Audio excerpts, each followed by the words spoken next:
The story begins at a beautiful and tranquil beach. At some point, someone once asked me this: what does it feel like to be the childhood friend of the great mage Launcha? Skyla just smiled faintly upon hearing that question. She didn't answer right away, but slowly cut the piece of meat on the table, then calmly asked back, "What do you think?" The woman gently lifted her teacup, a little surprised at being asked. "What?" Skyla said softly. "Try to imagine you were Launch's close friend since childhood. What would it feel like?" In the distance was the fresh, cool blue sea. The woman understood Skyla's meaning and cleverly replied, perhaps it's the feeling of having the strongest person in the world on my side, and I would go show it off all over town." Hearing this answer, she smiled faintly, clasped her hands together, and replied cryptically, "Is that so?" The third son of the ducal family, Sali, Launcha Sali, the one who controls the elements, the leader of men, a great mage who appears once in 1,000 years. And her childhood friend, yes, he is someone everyone must admire. But Skyla recalled a scene when she was walking outside. She had blurted out a complaint. "It's a bit hot today." And Launcha had immediately used his magic to summon a rainstorm, his voice ringing out nonchalantly. "Then let me call the rain for you." Skyla was drenched by this sudden downpour. She angrily placed a hand on Launcha's shoulder, coldly ordering, "Stop it right now." There was also a time he entered Skyla's room to call her for a meal. "Skyla, aren't you going to eat?" She lay still on the bed, her voice full of gloom as she replied, "Going to eat feels like too much trouble." Without a moment's hesitation, Launcha cracked open the floor of Skyla's room, his face beaming as he said, "Then let me clear a path for you." She was startled by Launcha immediately sitting bolt upright and crying out, "Ah, don't." Another time, the two were sitting next to each other talking. Launcha caringly asked Skyla, "Are you heartbroken because of Duke and Duchess Karen?" He was about to comfort her. "Then let me." But Skyla quickly covered Launcha's mouth, her face scrunching up as she threatened, "Say another word, and I'll kill you." Skyla and Launcha were incredibly close. He could comfortably hug her tightly while Skyla was reading a book in a field of flowers. Launcha gently called her name, Skyla. But contrary to his look of boundless happiness, Skyla was extremely tired. She could only manage a forced smile. Having a great mage as a childhood friend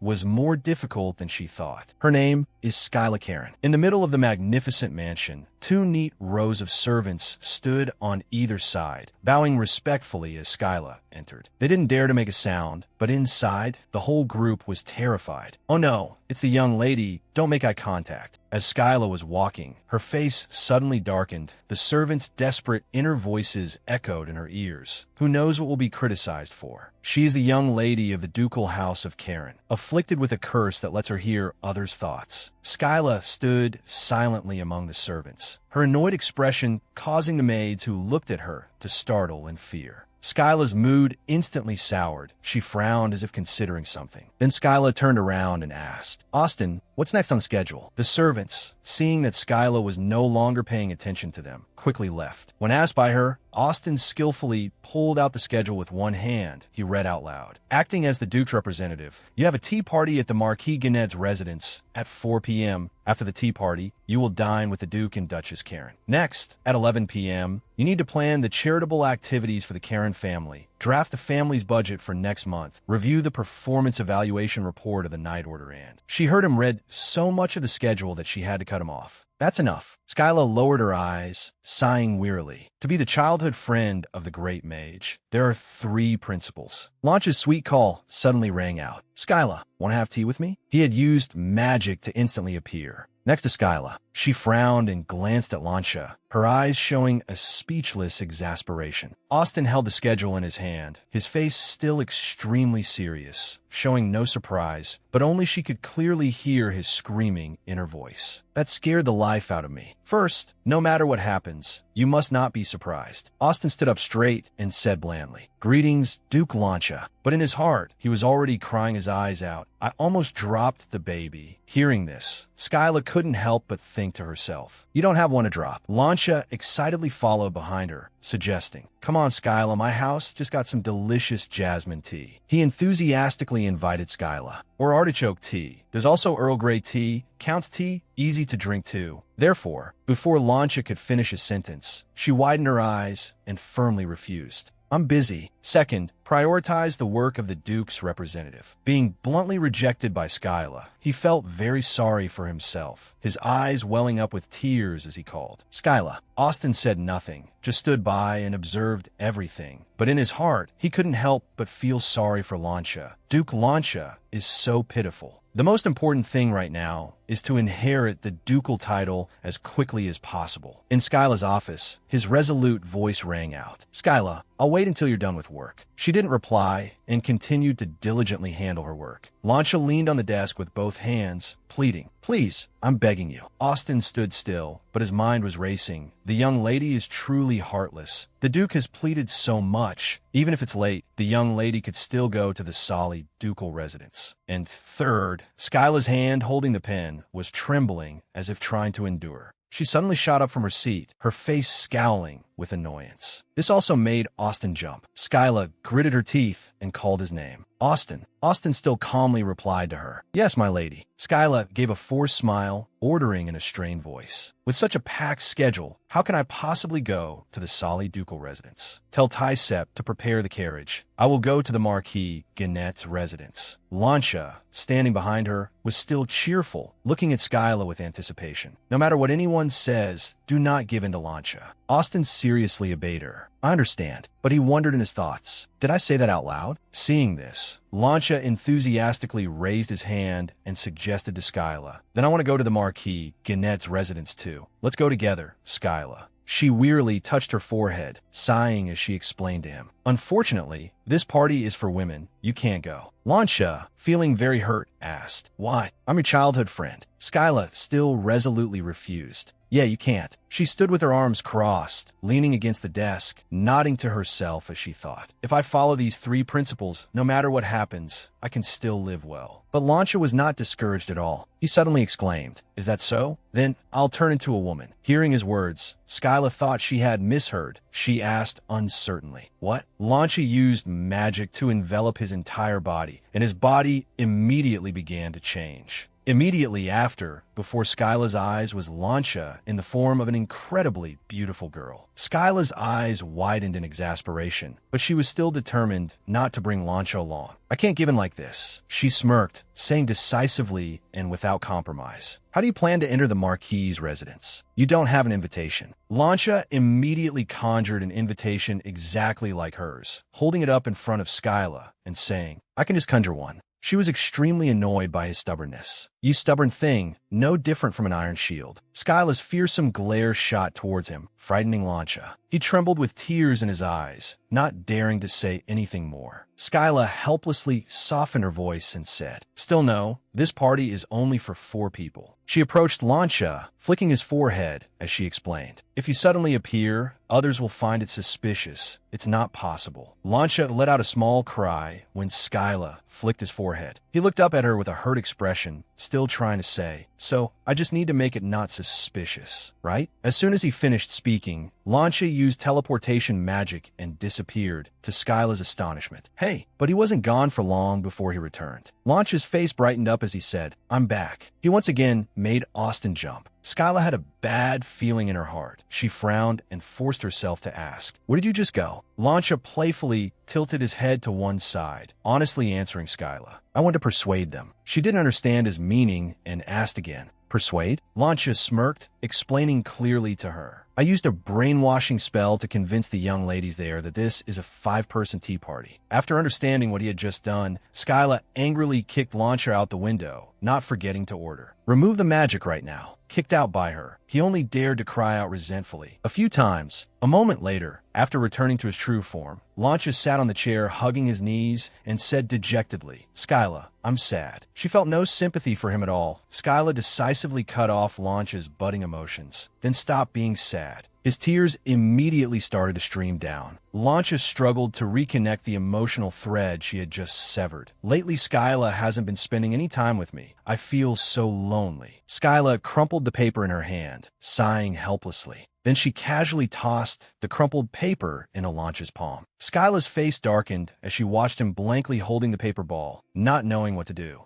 She leaned her face close to Launcha and explained, "If you feel lonely, think of this lump as me and go home. I'm very busy. Hearing Skyla say this, he held up the paper ball to examine it more closely, muttering to himself. This is Skyla. She calmly sat down at her desk, thinking with relief. Now I can finally concentrate, right? To be honest, saying I'm busy isn't just an excuse. The work of representing the ducal family of Karen, the leading prestigious family in the empire, could in no way be leisurely. If you ask how a cursed duchess like her became the Duke's representative, well, they were dancing and exchanging sweet, romantic words. Oh, my sweet flavor, you are the angel who has stolen my heart. I don't know, you are the Duke's prisoner, imprisoned in my arms for life. Work is just a trial to separate us. It was her parents' fault for handing over all authority to her so they could go on their second honeymoon. Skyla had a headache, her eyes wide with exhaustion. She let out a breath, gazed out the window, and thought, right now I hold the most power. Skyla rested her chin on her hand, looking at the peaceful scene outside and thinking to herself, this feeling isn't so bad. But then she raised an eyebrow uneasily, thinking, but why is it so quiet? Skyla turned to look at Lancia and saw him using magic on the paper ball she had just given him. Skyla frowned and shot up from her seat. She immediately realized what Lancia was doing. Could it be alchemy? After using alchemy on the paper ball, he slowly walked toward Skyla. Lancia's gentle voice spoke. Skyla. Lancia knelt on one knee. He took her hand and said solemnly, because this is you, I turned it into something beautiful just like you. Skyla. He gently raised his hand to touch her cheek. Skyla's face instantly flushed red. Lancia raised a ring, wanted to put on her finger, his tone becoming even more affectionate. You are very beautiful. Skyla frowned and didn't answer. Her reason echoed a reminder. No matter what he says, I must not give in to Lancia's wishes. Just as his ring was about to be placed on Skyla's finger, the door to her office suddenly burst open. Duke Karen and Duchess Karen appeared in Skyla's room arm in arm. They excitedly shouted, "Congratulations!" She was left gaping in astonishment at their appearance. Duke Karen cheerfully continued, Skyla, Lancia, congratulations on your marriage. Duchess Karen, equally cheerful, added, now your parents can hand over the title to you. Skyla's hand was still outstretched, not yet withdrawn. Her face instantly darkened upon hearing her parents speak. Huh, what is this? It's not over yet. Oh my, Lancia, quickly give the girl the token of love. Duke Karen enthusiastically praised. Love is a wonderful thing, my child. But Skyla clearly heard their true intention in their hearts. Get married quickly so your parents can retire. While she was still annoyed and saying nothing, Lancia cheerfully spoke up. Then I'll take this opportunity to tell you, Skyla. He held out his hands. Inside was the ring Lancia intended to put on Skyla's finger earlier. He proposed to her with great sincerity. I like you, will you marry me? If you're not too busy, you'll come to like me too, right? Duke Karen and Duchess Karen were deeply moved upon hearing Lancia's proposal, but Skyla just smiled calmly, signed to herself in her heart. What a relief. She was currently extremely grateful for their sudden appearance. Thanks to her parents, she had come to her senses, and then Skyla decisively refused. No, Lancia cried out sadly. Don't be like that. She stood alone and tired, surrounded by Duke and Duchess Karen and Lancia, silently listening to them urge her on the matter of her marriage. Marry me, Skyla. Skyla could also clearly hear the desperate inner thoughts of her parents. Retire, retire, retire, retire. She grimaced in despair, tears streaming down like rain, a feeling of unspeakable helplessness in her heart. Am I the only normal one here? It's so miserable when your childhood friend is an abnormal great mage. A voice echoed from within the castle. Skyla, don't leave me. Skyla, with a surprised face, wondered, leave you, Lancia? His eyes welled with tears as he confessed. You were never mine, including this time. You've rejected me 316 times. You're still counting? These words made the two people hiding at the door feel heartbroken as well. Hearing that, she flew into a rage and shouted, get home right now. Despite Lancia's crying and clinging, she saw it was no use and called for Febris. She heard her command and appeared immediately. You summon me, my lady. Skyla, with a helpless expression, ordered, throw Duke Lancia out for me. Lancia sobbed and begged. Skyla, I'm your childhood friend. He shouted through his tears. The flower language of a childhood friend is a life partner. Skyla, completely unconcerned, asked coldly, who's your life partner? What flower language? With that, she ordered, drag him away. As Lancia was dragged away, he sobbed and shouted. Skyla, in her private room, Febris spoke up. My lady, she asked caringly, aren't you going to change into a different outfit? Skyla was quite surprised. She looked at herself and said nonchalantly, it's clean, why should I change? Febris explained seriously. The host of this tea party is Lady Aronia of the Marquis Gannett family. If you go dressed like this, you might be looked down upon. Hearing that, Skyla thought and admitted, that's quite possible because she hates me. Aronia Gannett, the young lady of the Marquis Gannett family, has recently been expanding her influence in high society to a frightening degree. The ill-fated connection between her and me began a few years ago. The scene shifts to a room at that time. Aronia spoke up. I'm planning to start a spice business. If I cover the shipping costs, they will provide them to me at cost price. The deposit is a bit high, but it's only half of the expected profit. Then she asked Skyla, what do you think, Duchess? Skyla wondered to herself. The numbers don't seem quite right. Then she frankly suggested, I think it would be better for you to withdraw from this business now, my lady. Aronia said nothing and immediately stood up, saying, I'm leaving. Skyla looked at her attitude, speechless. Aronia suddenly flew into a rage and shouted, Duchess Skyla, you are too disrespectful. How could you go and tattle to my father about the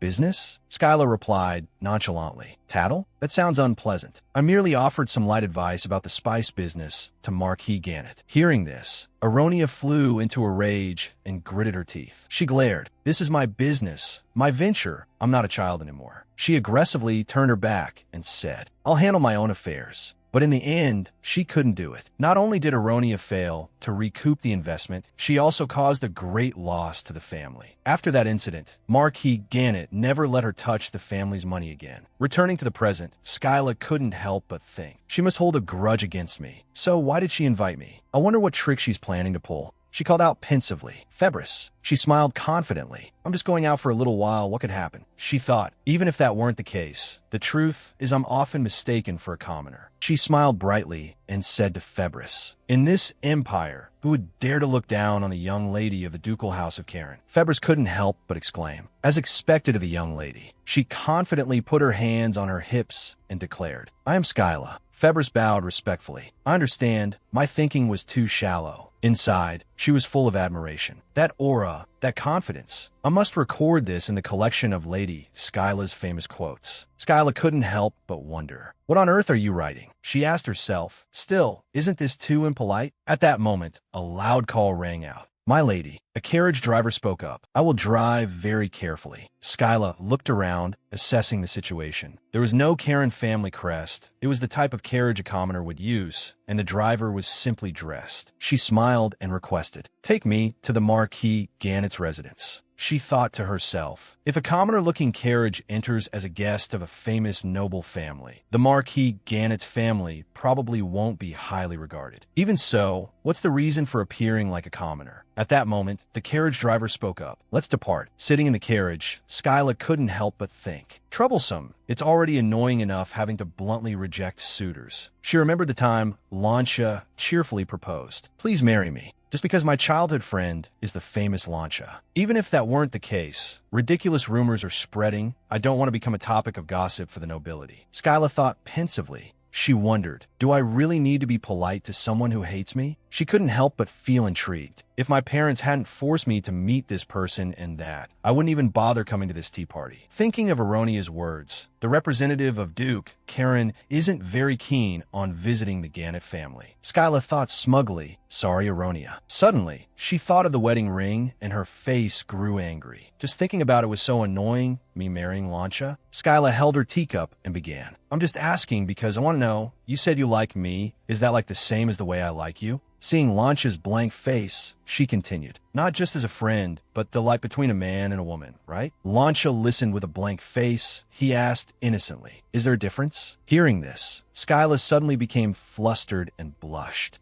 She pensively recalled that scene. She thought to herself, Lancia is the most powerful mage on the continent, but he doesn't understand the emotions of people. This makes Lancia seem like an innocent child, but at the same time, it also makes him an unfeeling person. Come to think of it, Lancia's magic is easily affected by his emotions. If he can't control his emotions, his magic will also explode accordingly. If that young soul fails to master his emotions. Thinking of this, Skyla helplessly bowed her head. Febris, beside her, asked with concern, are you feeling unwell somewhere? Skyla denied it. No, I'm just tired from having to deal with that Lancia. Febris suddenly suggested, should we ask the Royal Knight Order to issue a restraining order against Duke Lancia? She silently cursed that clingy man. If he weren't the young lady's childhood friend, Skyla suddenly stammered. No, there's no need. What if the Royal Knight Order gets injured? Febris said dejectedly. I understand. Skyla couldn't help but ponder. Lancia says he likes me, but it's just an imprinting between two childhood friends. Perhaps that's why only I can calm Lancia down. She recalled the scene of someone standing before her, bowing their head. Skyla, I'm asking this of you.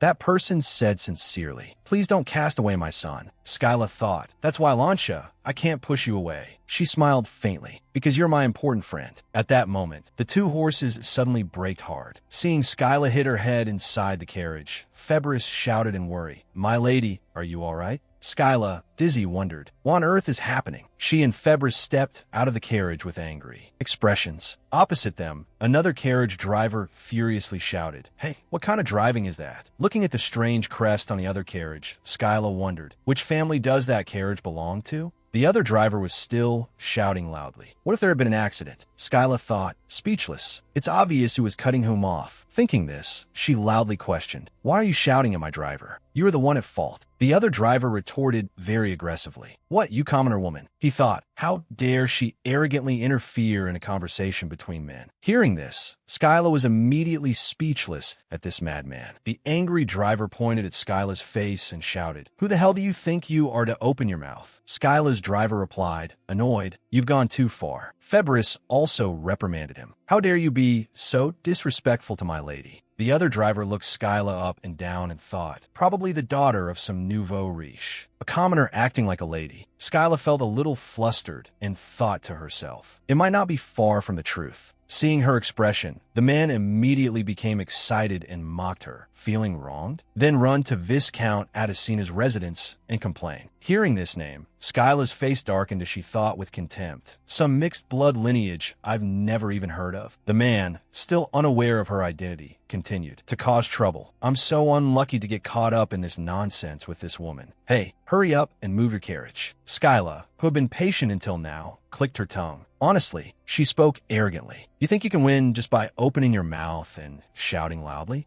Is that all you know how to do besides shouting? I feel sorry for you, so I'll lower myself to your level. Hearing this, the man glared at her resentfully. Skyla then took a deep breath, then pointed straight at the aggressive man's face and shouted loudly, You better learn to drive properly. You fake thing with so many layers like an onion, you peel and peel, and still can't find a core. Did you leave your sense of direction under your pillow before coming out? I'll crush you to bits and sprinkle you as fertilizer for dandelions. Hearing the curses, the man's face turned pale and he stammered, You woman. Hearing that detestable tone, Skyla put a hand to her forehead in exasperation. That you woman tone again. Febris heard the command and immediately spoke up. Yes, my lady. Skyla pointed directly at the aggressive man and ordered, Get this carriage out of my way. It's unbearably bad luck. Febris obeyed. Yes, my lady. Then she walked straight towards the other carriage. With one hand, Febris grabbed the wheel and lifted it high. Her face emotionless, she lifted the entire carriage high into the air, leaving the other driver stunned. Without another word, she threw the carriage straight to the ground, causing the driver to collapse and stammer, No. Skyla appeared coolly in front of him and said, If you don't want to have your skull smashed by a lady, you'd better live properly. With that, her carriage moved on, leaving the man in astonishment. Sitting in the carriage, Skyla wondered, Viscount A something, was it?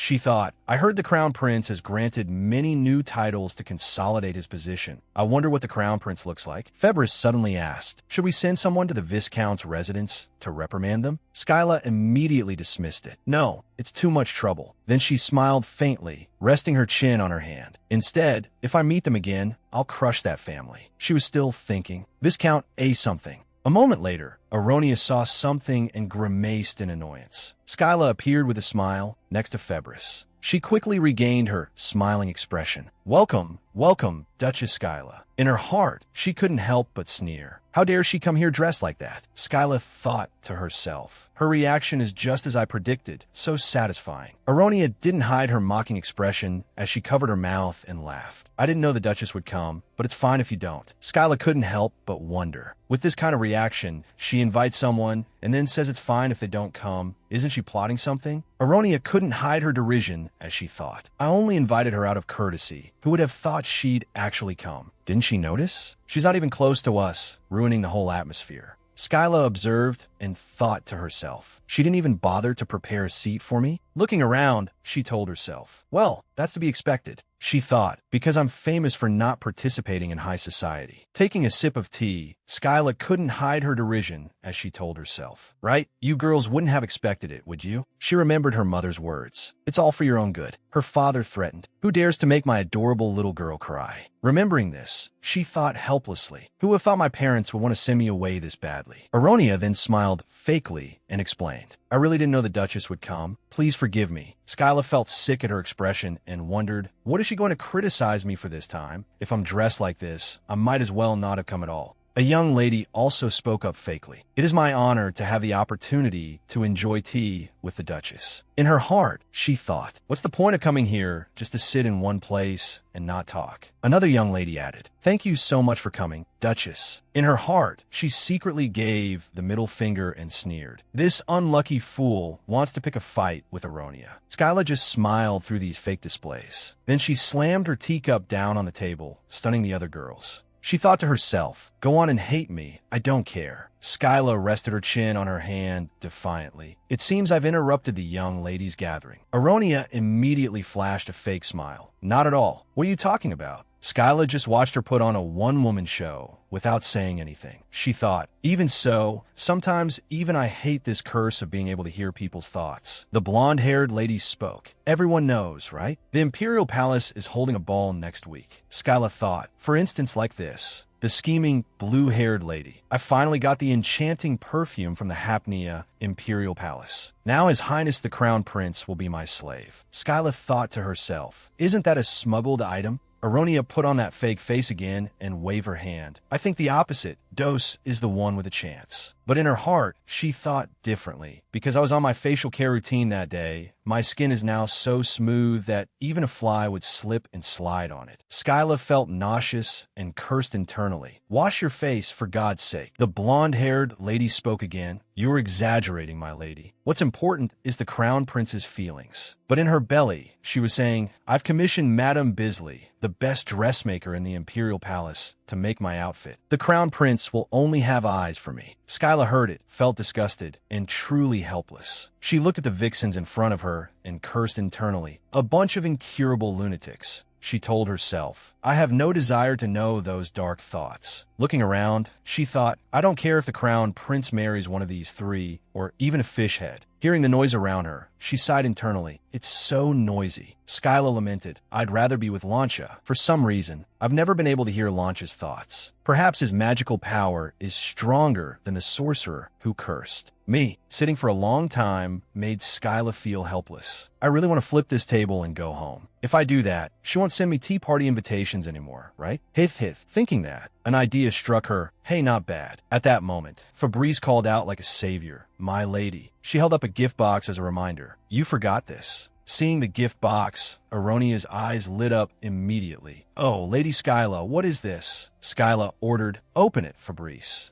A meticulously decorated cake was revealed. The three ladies couldn't help but marvel at it. They praised her hypocritically. Did you really bring this here to eat with us? I'm so touched. Skyla thought to herself. Mother was afraid her only daughter had no social skills, so she prepared this. She thought, just a moment ago they were cursing this and that in their minds. What a bunch of hypocrites. Aronia asked her, so what do you think, Lady Skyla? She wondered, think about what? The blonde-haired lady asked cheerfully, among the three of us, who will His Highness the Crown Prince like? Hearing this, Skyla's eyes widened in astonishment. The question of who he would like among the three of them gave Skyla a headache. The blue-haired lady smiled shyly. Since His Highness the Crown Prince is also a man, he will choose a beautiful lady, right? In her heart, she narcissistically thought, honestly, aren't I the most beautiful one here? Skyla thought to herself. Then why ask me? Skyla replied awkwardly. I suppose he'll choose the one he likes. The blonde-haired lady immediately asked excitedly. Then what kind of woman does His Highness like? I'm sure His Highness desires a perfect person to become the crown princess. Aronia added, That's right. I completely agree with Lady Skyla's words. She struck an arrogant pose, and His Highness also values the background of the candidates for the position of crown princess, doesn't he? She thought to herself, my background is from a marquis family. Doesn't that make me the most likely candidate? Skyla let their words go in one ear and out the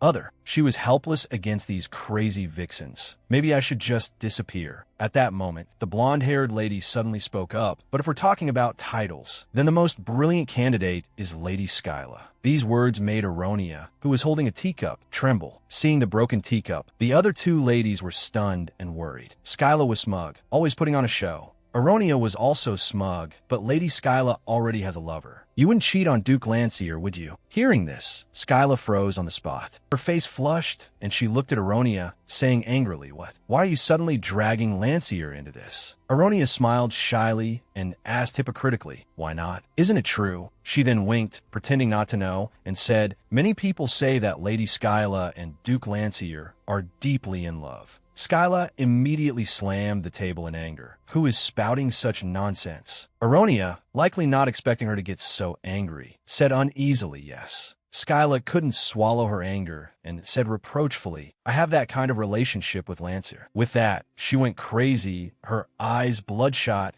and flipped the table over, stunning the three ladies. The three ladies looked at her with disbelief. Skyla looked at them and thought, this is human nature. Right or wrong, their minds are only filled with thoughts of slandering each other. Skyla pointed a stern finger at Aronia's face. Listen carefully, Lady Aronia. She glared and declared, I only like handsome men. The three ladies were stunned to hear this. Skyla declared with a serious face, besides Lancier, there are many handsome men as beautiful as peacocks, and meeting all the handsome men in this world is my life's goal, so don't you dare pair me up with someone else. Hearing this, Aronia suddenly knelt down. She cursed internally. Does a person like you think you can snatch the crown prince from my hands? She complained with annoyance. You are too rude, Lady Skyla. In her heart, she vowed, I will definitely become the crown princess. I will repay today's humiliation to you tenfold. Skyla heard her thoughts and held her head in helplessness. I already said I don't care who becomes the crown princess. Then she called Fabrice. She said, Fabrice, bring that thing here. Fabrice quickly understood.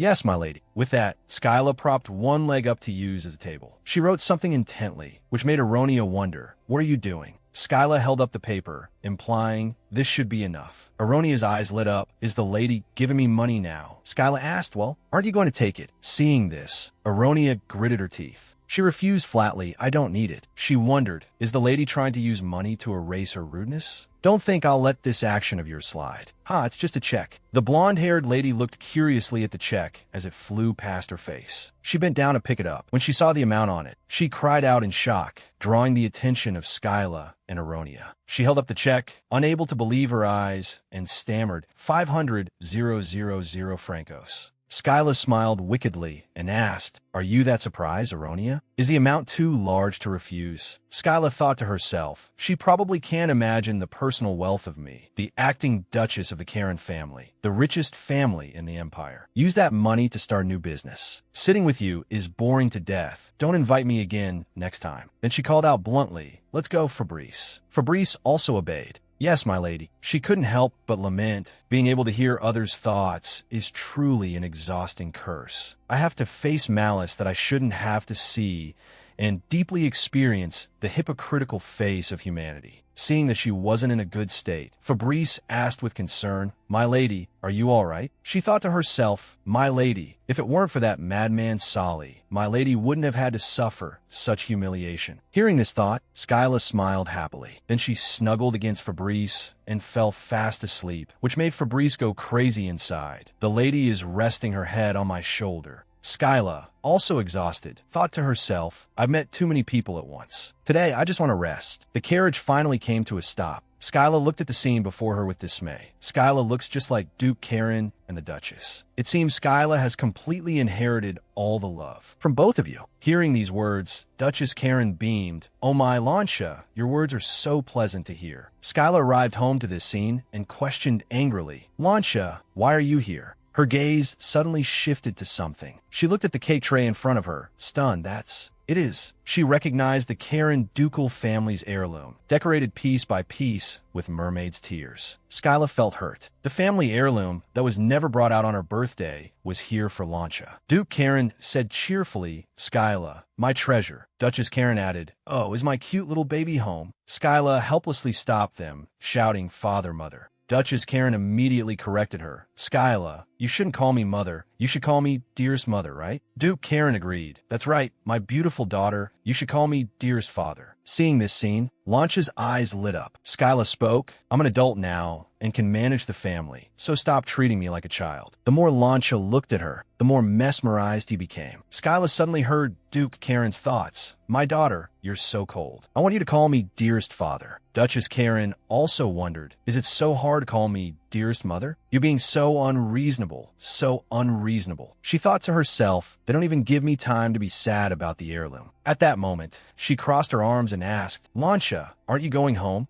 Lancia asked with sparkling eyes, Skyla, are you worried about me now? Skyla said coldly, no. She heard her parents' thoughts again. She's already an adult, our beautiful daughter Skyla. Duke Karen chuckled and thought to himself, so you can get married now, right? Hearing that, Skyla couldn't believe her ears. Skyla's parent closed in on her, you must get married, get married. They threatened Skyla like ghosts. Your parents have prepared everything. We just need your consent. Even Lancia didn't spare her, proposing, let's get married, Skyla. It startled her. A series of voices, Mary, Mary, echoed, driving her crazy. Skyla's jaw dropped in horror. She told herself, actually, there's a reason my parents are pushing me so hard. According to imperial law, a person without a spouse cannot inherit a title. She thought, my parents want to retire, and I want the title, but I can't inherit it for that reason. Looking at the bewildered Lancia, Skyla thought to herself, even so, I don't want to marry anyone. Lancia still called out blankly, Skyla. She thought to herself, his voice is so sweet. Then Skyla cleared her throat. Lancia still asked innocently, Skyla, you're happy to see me too, right? Right? Me too. Hearing this, Skyla got furious and yelled, stop talking nonsense and get up. Looking at the stubborn Lancia, she wondered, what is this? Why can't I move him? Lancia blankly took Skyla's hand and asked, what's wrong, Skyla?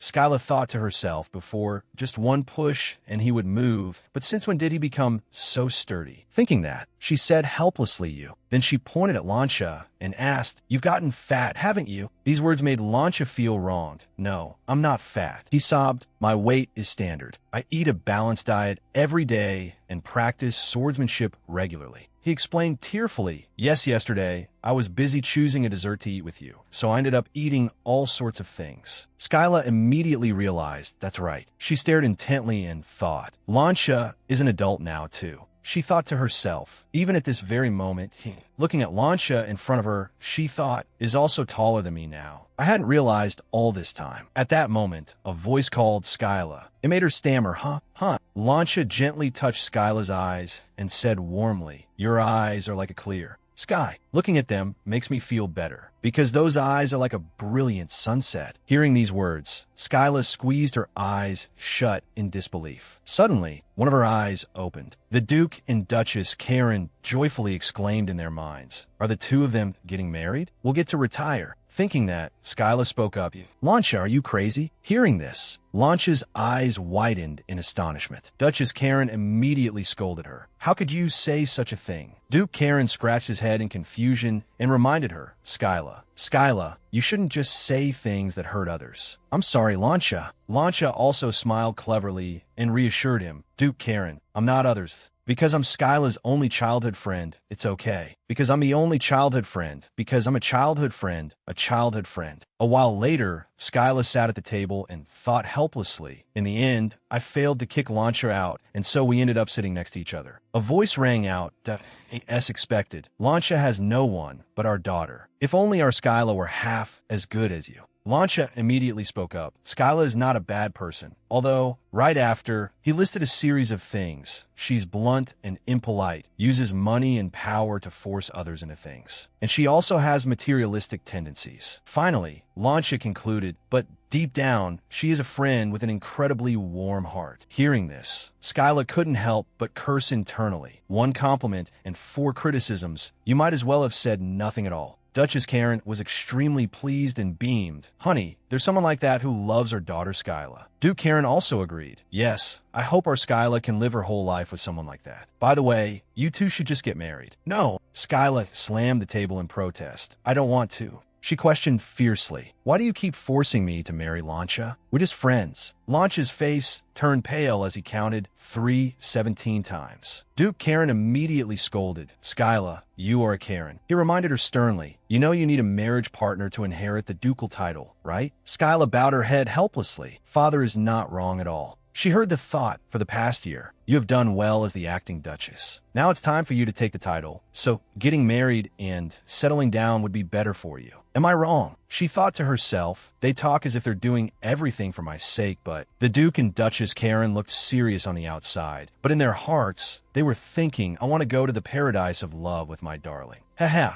when Skyla becomes the Duchess, I will be forever imprisoned in the loving arms of the Duke and live happily ever after. Hearing these thoughts, Skyla felt deeply hurt. They both just want to abandon their responsibilities. Seeing Skyla trembling with anger, Launcha also got scared. He asked worriedly, Skyla, then will you marry me? Before he could finish, Skyla bluntly scolded, get lost. Launcha helplessly counted 18 times. Duke Karen asked, is there anyone better than Launcha, my dear? Duchess Karen also agreed. That's right, what does Launcha lack? In their hearts, they both pleaded, let your parents retire. Skyla couldn't help but feel hurt. She watched pensively as her parents talked happily with Launcha. She bowed her head helplessly and said, I'll be leaving first. Both the Duke and Duchess Karen called out worriedly, Skyla. She wondered sadly, to my parents, am I just an heir to the title? Why don't they care about my happiness at all? She threw open the door and stepped outside, slumping down on the grass and thinking, but they know perfectly well that I can hear other people's thoughts. Tears of self-pity fell from her eyes. Lying down on the grass, she said sadly, you two are terrible. She thought to herself, besides the sorcerer who placed the curse on me, my parents are the only ones who know about this curse. She pondered, I know their marital relationship is very good, but can't they care about me a little? At that moment, a voice called out, Skyla. Launcha asked with great worry, what's wrong? Are you upset about something? Skyla looked blankly at the boy in front of her. She immediately turned her back and said, it's nothing. Seeing this, Launcha became even more worried, his eyes welling up as he asked, if it's nothing, then why are you in a bad mood? Can you tell me? Skyla thought, you don't even consider that maybe I'm sad because of you, Launcha. Suddenly, she buried her face and shouted, I'm not in the mood to talk nonsense with you right now. Go home. This scene made Launcha break down and cry. He tried his best to coax her, asking, then when you're in the mood, I'll wait until then, okay? Please let me see your face. Skyla went crazy with anger and screamed, it's just that seeing my parents' ridiculous display of affection annoys me. Being yelled at, Launcha's face went blank. Skyla sighed and thought to herself, I've answered him, so he probably won't ask anymore. Launcha said sadly, I see. Then he spoke up, calling, Skyla. He asked innocently, then should I make the relationship between Duke Karen and the Duchess discordant? Skyla was immediately stunned and asked what? Launcha said nonchalantly, didn't the sight of their harmony put you in a bad mood? If I drive them apart, your mood will improve, right? Skyla was speechless at his words. Utterly helpless, she bowed her head and refused. No, there's no need. Remembering her parents' affectionate scene, Duke Karen pointed to the sky and said, that star is my Duchess's star, and Duchess Karen replied, that star over there is my Duke's star. This made Skyla retort,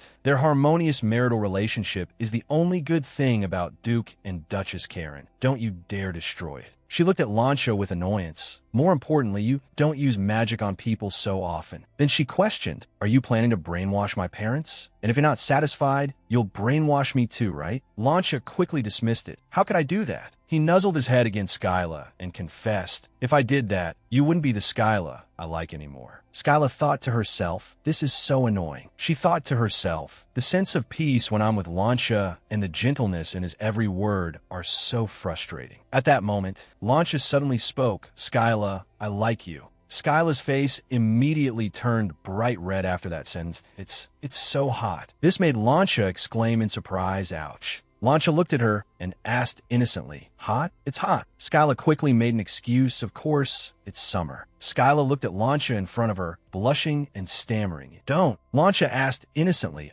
don't what? Skyla angrily put her hands on her hips and scolded. Last year, when it was hot, you suddenly made it rain. Launcha remembered and nodded. Suddenly, he smiled brightly. I remember now. You said you hate the rain, right? Looking at his hand, Skyla's jaw dropped and she shouted, no, wait, what are you planning to do? Launcha casually performed magic to Skyla's astonishment. She could only scream silently, no, don't. A maid saw the falling snow and exclaimed with tears in her eyes, oh my God, trash is falling from the sky. Another was stunned. Why is there snow in the summer? Is it the apocalypse? Launcha said to her innocently, because you hate rain, I made it snow. What do you think? He still asked innocently. I did a good job, right? Launcha from her made him look at Skyla excitedly. She couldn't take it anymore. Her face turned purple with anger, and she screamed, go home right now. The scene changes to the dining table, where Skyla is having dinner with her parents. Duke Karen called out affectionately, Skyla. His eyes sparkled. My lovely darling, my pride, and my hope. Skyla, in contrast, said coldly, you can get straight to the point, father. The Duke looked at his wife and thought, my lady, why don't you tell her? Duchess Karen passed it back. No, it would be better if the Duke said it. Skyla reminded the two of them, I can hear everything. Duke Karen immediately spoke up. Skyla, I have a wish. Can you listen to it? Skyla said with a blank expression, no. Duke Karen pleaded helplessly. Can't you listen to what your father says? It's not like your ears will wear out from hearing it. Skyla just replied coldly, they are. Duke Karen, seeing this, was helpless. If that's the case, then answer me. He relented. A fiancé is also fine. Duchess Karen tried to persuade Skyla to get engaged. It's also a form of marriage contract. You can inherit the ducal title. Hearing that, Skyla explained, I know, but right now I don't have anyone I want to marry. So what can I do? Hearing his daughter's words, Duke Karen became pensive. Duchess Karen was no exception. The two of them hung their heads in defeat. It's really not Launcha, even though Duke Sali said it would be great if the two of them got married. Duchess Karen quickly suggested, you two should find a husband at the royal ball this time. Skyla rolled her eyes in exasperation and thought to herself, Aronia too, why does everyone treat the ball like an express husband selection contest? Duke Karen was also excited. Father, I can't help but talk about our fateful meeting. Duchess Karen reminisced. It was a wonderful night. That must have been about 20 years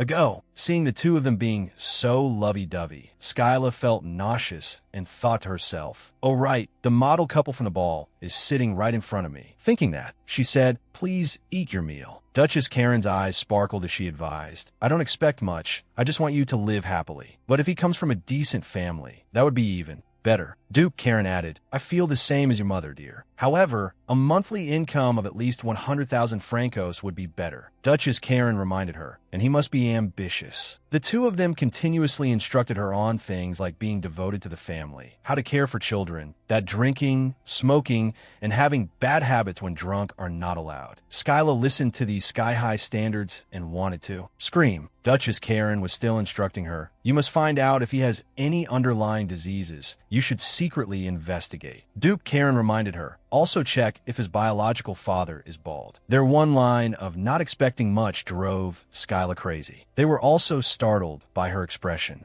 Skyla declared firmly, I will take responsibility for the ducal house of Karen myself. The Duke and Duchess Karen held their breath and listened. Skyla finally couldn't hold back anymore, her eyes sharp. From now on, don't pressure me to get married anymore. Seeing his beloved daughter angry, Duke Karen immediately stammered, all right, dear. Duchess Karen also agreed, I understand. Then Skyla left, right in front of her parents' eyes. She thought to herself, so much for my parents' retirement not being delayed. Witnessing their beloved daughter's anger, the Duke and Duchess Karen were terrified, trembling, and hugging each other. Another morning came. Skyla was writing something intently. Hearing a noise, she thought to herself, is that Fabrice? Come in. Fabrice entered and said respectfully, pardon the intrusion, my lady. Skyla confessed, my close handmaiden Fabrice is one of the few people I can trust. The reason is, on the outside, Fabrice didn't show much emotion. I'm sorry to interrupt while you were working, my lady. In her heart, she was excited. I get to see the young lady first thing in the morning. I'm such a happy person. Skyla thought, because she is utterly loyal to me. She thought to herself. Outside the door, she is the only one who admires me. She asked gently, "What is it, Fabrice?" Fabrice reported, "A letter has arrived from the Imperial Palace, my lady. He said it must be delivered directly into your hands." Skyla asked, a little surprised. "For me? Not for my father." She felt a pang of guilt and wondered, could it be about the incident at the tea party? No, the Imperial Palace wouldn't send a letter just for that. Thinking that, she felt relieved. "All right, let him in." A man bowed respectfully. "I have come to see Lady Skyla of the ducal house of Karen." The man was flustered. "I'm very sorry to disturb you so early in the morning, but His Highness the Crown Prince ordered that this letter be delivered at the crack of dawn." Skyla was a little curious. The Crown Prince? She thought to herself. "I've never had a proper conversation with the Crown Prince. We only greet each other occasionally when we pass by. We are complete strangers." She was full of questions, but he sent me a secret letter. Skyla asked the messenger, "Thank you. Is it a letter that requires an immediate response?" The messenger said, "An immediate response is not necessary. In that case, I will take my leave." Skyla looked at the letter with a puzzled expression. She held out her hand and called for Fabrice. "That thing." Fabrice quickly understood. "Here it is, my lady." Skyla gently opened the letter. Suddenly, her eyes looked horrified. She was surprised. This isn't just a letter. She held the letter with a trembling hand. Skyla was stunned. The Crown Prince's seal. It's an imperial command. The letter read, "Meet me in my palace today at 2 p.m. Reading this line left Skyla stunned. Fabrice asked curiously, "What does the letter say, my lady?" Skyla answered slowly, "His Highness the Crown Prince says he wants to see me today." Fabrice quickly understood. "I will inform the servants to prepare for you to enter the palace." In her heart, Fabrice couldn't help but feel smug. As expected of my charming lady, even His Highness the Crown Prince couldn't resist. Seeing Fabrice's wild thoughts, Skyla said to herself, "It's not like that, Fabrice." The imperial command sent by the Crown Prince caused a huge shockwave. A servant whispered, "Have you heard? The young lady is going to the palace to meet His Highness the Crown Prince." The servant announced that His Highness the Crown Prince wanted to see Lady Skyla. The servants couldn't believe their ears. His Highness the Crown Prince and the young lady are meeting with the intention of getting married? Something like that. Duke and Duchess Karen quickly heard the news and rushed straight into Skyla's room with panicked expressions. Duchess Karen asked in disbelief, "Skyla, are you sure, dear?" Skyla looked at them and her eyes widened. Her parents asked with tears in their eyes, "Are you getting engaged to His Highness the Crown Prince?" Seeing their expressions, Skyla's face darkened. She held her head in her hands and wondered, who said something so absurd? Suddenly, someone fainted right in front of them, stunning the three of them. Duke Karen worriedly said, "Austin." Austin trembled and announced, "Duchess Duke." He stammered. Right now, rumors are spreading everywhere in the ducal mansion. These words brought tears to Lady Karen's eyes. Austin trembled with concern. "Please, everyone be careful," saying that Austin fainted, leaving Duke Karen in deep shock. Skyla remained cold. "Please go change your clothes and get out." Watching Fabrice firmly close the door, she sighed in relief. Finally, some peace and quiet. She thought to herself, is this the next thing to deal with? Meeting His Highness the Crown Prince, I know I can't dress casually, but this. Skyla looked at the outfit and couldn't help but exclaim, "It's too much." Fabrice pointed to the outfit and introduced, "This is the latest fashion trend, my lady." Skyla looked at the dress and exclaimed, "The latest fashion? It looks like the fabric could crush someone to death." Then she bluntly ordered, "Change to another dress." She thought to herself, using the words "crushed to death" is no joke. In fact, a young lady who once fell into a lake almost died from the weight of her dress. Skyla thought to herself, "I don't want to risk my life just for that dress." Fabrice persuaded, "There must be a reason why this style has become so popular. Why don't you try it on and then decide?" She thought to herself, "If she wears it, the lady will surely be very beautiful. I used my own money to order this dress for Madame Bisley." Skyla still stubbornly argued, "If you don't want to kill me, then hurry up and bring out another one." Fabrice looked at the dress Skyla was wearing and was speechless. A call of "my lady" caught Skyla's attention. The coachman greeted with a smile. "You've arrived," Skyla teased. "You're dressed up so nicely today." The coachman shyly scratched his head. "Of course, today you have to ride in the family's carriage. Today the carriage I'm riding in is the private carriage of the ducal family of Karen. To be able to move comfortably, it is equipped with countless different magics." Skyla was sitting when she suddenly realized. A blue butterfly. She looked at the butterfly with sparkling eyes. She thought, this butterfly has the same color as Launch's eyes. The coachman announced loudly, "I will depart now." Skyla wondered to herself. I haven't seen him these past few days. Was he that shocked when I chased him away? She told herself. It makes sense. Being chased away twice in one day might have hurt his feelings. Whether he comes or not makes me worried. Fabrice then spoke up. My lady, should I kill that butterfly? Skyla was startled and stammered. No need to do that. Fabrice reassured. I asked because I saw you kept paying attention to this butterfly. Skyla said, all right, I'll let it go. Suddenly she called Fabrice. Skyla suggested, how about I marry Lancia? This statement made Fabrice roll her eyes helplessly. Objectively speaking, Lancia is a pretty good husband, an archmage that comes once in 1,000 years and the youngest son of the Sali family. Skyla thought to herself, Lancia won't take over the family. I should just marry him. Thinking of this, she became crazily confused. She reminded herself, get a grip, Skyla. Did your brain fly away just because of a dress? I don't even dare to imagine living with Lancia. Skyla recalled a time when Lancia's eyes widened as he boasted. Skyla, because you don't like high society gatherings, I've reduced the number to 5 people. Another time Lancia was also happy. Skyla, because you wanted to see the sea, I moved the Empire's canal. Yet another time Lancia excitedly pointed to a clock and boasted. Skyla, because you didn't have time, I changed the day to 26 hours. In his eyes, there was only Skyla. Skyla thought if she became the Duchess and had to clean up the mess left by Lancia, she would rather live alone in the countryside. Thinking of this, she coughed. Fabrice spoke up and called, my lady. She became somber and asked, are you still concerned about the marriage that the Duke mentioned yesterday? Skyla hesitated.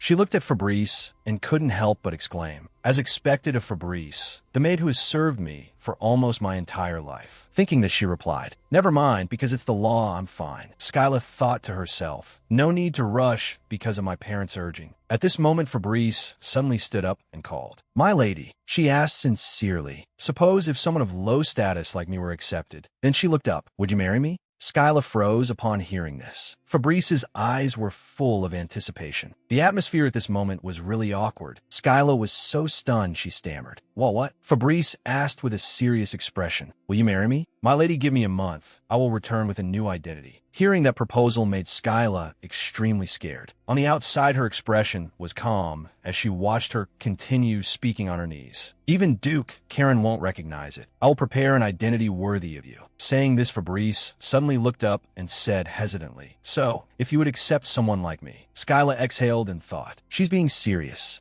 At this moment, Fabrice's expression was very sincere. Suddenly, she bowed her head and said in a small voice, if my proposal was too impertinent, I apologize. It's just that Before she could finish her sentence, Skyla interrupted. No, don't apologize. She reached out and took Fabrice's hand. Recalling her past as a child, Skyla reminded herself, I have strived to become Duchess Karen since I was a child. I gave up time playing with friends and a leisurely, comfortable life. I did it all for my dream, but now I can't inherit the title just because I don't have a spouse. Skyla smiled and looked at Fabrice. She said seriously, I am very grateful for your sentiment, but you don't need to worry about me that much. In her heart, Skyla was saying, even Fabrice is frustrated, so that's why she's like this. Hearing that, Fabrice nodded. I understand. Outside, there was a sudden loud noise. Skyla was startled, and Fabrice had to turn and hug her tightly. Outside was the screeching of brakes. Inside the carriage, Fabrice asked worriedly, Lady Skyla, are you all right? Skyla held her head, dizzy, thinking, I guess I'll have to install anti-sudden stop magic too. Skyla angrily threw open the door with a thought. I don't know what's up with my luck these days. At this moment, she heard a voice outside say, Ego, my lord. Hearing the familiar voice made her wonder to herself, what is this familiar situation? The other party's coachman bowed his head apologetically. It's because I just got my carriage license not long ago, so. The Karen family's coachman interrupted. In that case, he suddenly shouted loudly, because you hit the ducal family's carriage. My fighting power has leveled up. You should drive slowly. What if my lady can't meet the crown prince? Can you bear the responsibility? The other party's coachman scratched his head and smiled guiltily. Sorry, but may I ask which family it is? The Karen family's coachman proudly introduced. You don't recognize the seal on the carriage? It's the ducal family of Karen. Hearing that the other party's coachman was immediately stunned. He knelt down hard on the ground, crying, Ego, please forgive me. Hearing the two of them talking, Skyla asked coldly, "What's the matter?" At the same time, there was another person's question, "What is happening?" There was the sound of a man's footsteps approaching. Viscount Adesina walked over with his hands on his hips. Skyla's inner voice rang out, "A mage. Those earrings are magic stones. Only mages are allowed to use them because they have a high risk of causing accidents. Unlike the magical kingdom of Hepnia, the Empire doesn't have many mages." So when she saw a mage, Skyla frowned and thought, "Why is a mage here?" When Skyla's eyes and the coachman kneeling on the ground met, surprise was evident. The coachman's jaw dropped, and he let out a cry when he saw her. He covered his mouth and made a sound of recognition. "Oh, oh." The coachman pointed at Skyla's face, remembering the argument with her, and said, "It's that crazy bitch." Suddenly a shout made him freeze. "Hey!" Skyla's whole body immediately flared up in anger. "You've messed with the wrong person. I told you, didn't I? If you don't want your skull smashed, then you'd better live properly." The coachman knelt on the ground in fear and begged, "Oh, lady, I have committed a terrible mistake." He rambled on, bowing his head. "I have a small child at home waiting for me." Skyla crossed her arms and witnessed it all while thinking, "Well, unlucky for you. You thought I was a commoner and treated me rudely, but it turns out I'm Lady Karen. But whether I'm a lady or not, you should still speak carefully." Suddenly a voice rang out from behind. "Excuse me, my lady." Viscount Adesina bowed his head in apology. "It seems my coachman has wronged you." Even though he said that, in his heart he thought differently. "Damn it, all this because I hired a cheap coachman." He stepped closer.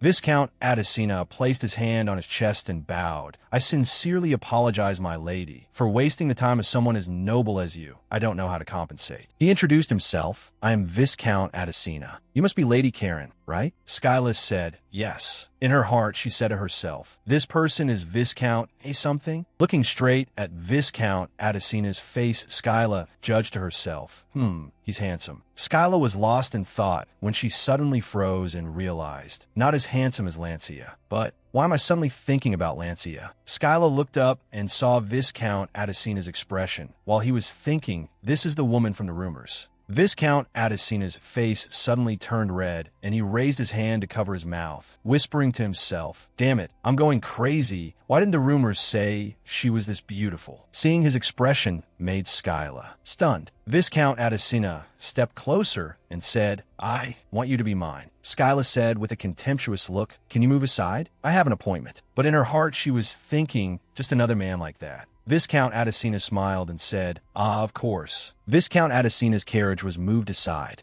Skyla turned to leave with Fabrice. "Let's go, Fabrice." After taking a few steps, Skyla heard a call, "My lady." Viscount Adesina asked with a bright smile, "How do you want to punish the coachman?" Skyla said indifferently, "I'll let the Viscount decide." Suddenly there was a desperate cry, "Viscount!" The coachman trembled while thinking of his bed and begged, "Please have mercy. My bed is still lonely waiting for me to come home. Please spare my life." Viscount Adesina smiled and said to the coachman, "Then hand over your carriage license." The coachman asked back, My license?" Viscount Adesina's face darkened as he said, "Do you think I'll say it a second time?" The coachman hurriedly replied, "No, sir." In front of Skyla's group, the other coachman handed his license to him. After taking the carriage license, Adesina used magic to make the license disappear before the coachman's trembling fear. All three of Skyla's group showed no expression of surprise because the Karen people were too used to Lancia's magic. Skyla smiled and thought, without a license he can't drive a carriage. Even if he gets it reissued, it means that coachman will be unemployed for a while. Compared to being imprisoned for the crime of insulting a noble, this punishment is too merciful. She turned and got on the carriage. Viscount Adesina called from behind, "Lady Karen." He held out his hand and smiled. "Unfortunately, now I have no one to drive my carriage." Fabrice's face darkened when she heard that, while Skyla was stunned and asked, "So what?" Viscount Adesina was already sitting properly in the carriage and introduced, "Allow me to formally introduce myself to the lady. I am Viscount Adesina, a mage of the royal family." Both Fabrice and Skyla thought uncomfortably. He sat down like he owned the place. Skyla stared and thought, "Really?" Viscount Adesina smiled brightly and said, "Could you give me a ride to the royal palace?" Skyla told herself in frustration, "More cunning than I thought." Adesina and Skyla sat opposite each other. She looked at him emotionlessly. He then said, "Lady Karen is going to meet His Highness the Crown Prince, right?" She replied coldly, How does the Viscount know? She thought to herself. I feel like this is a dangerous man. Hearing that, he smiled brightly and replied to her, It's nothing special. A face so beautiful it's mesmerizing, but it exudes a very cunning air. She showed her annoyance. I can't trust those who only look at my face and title. He replied casually, Your lady's coachman said it. If the lady can't meet His Highness the Crown Prince, can you bear the responsibility? She said,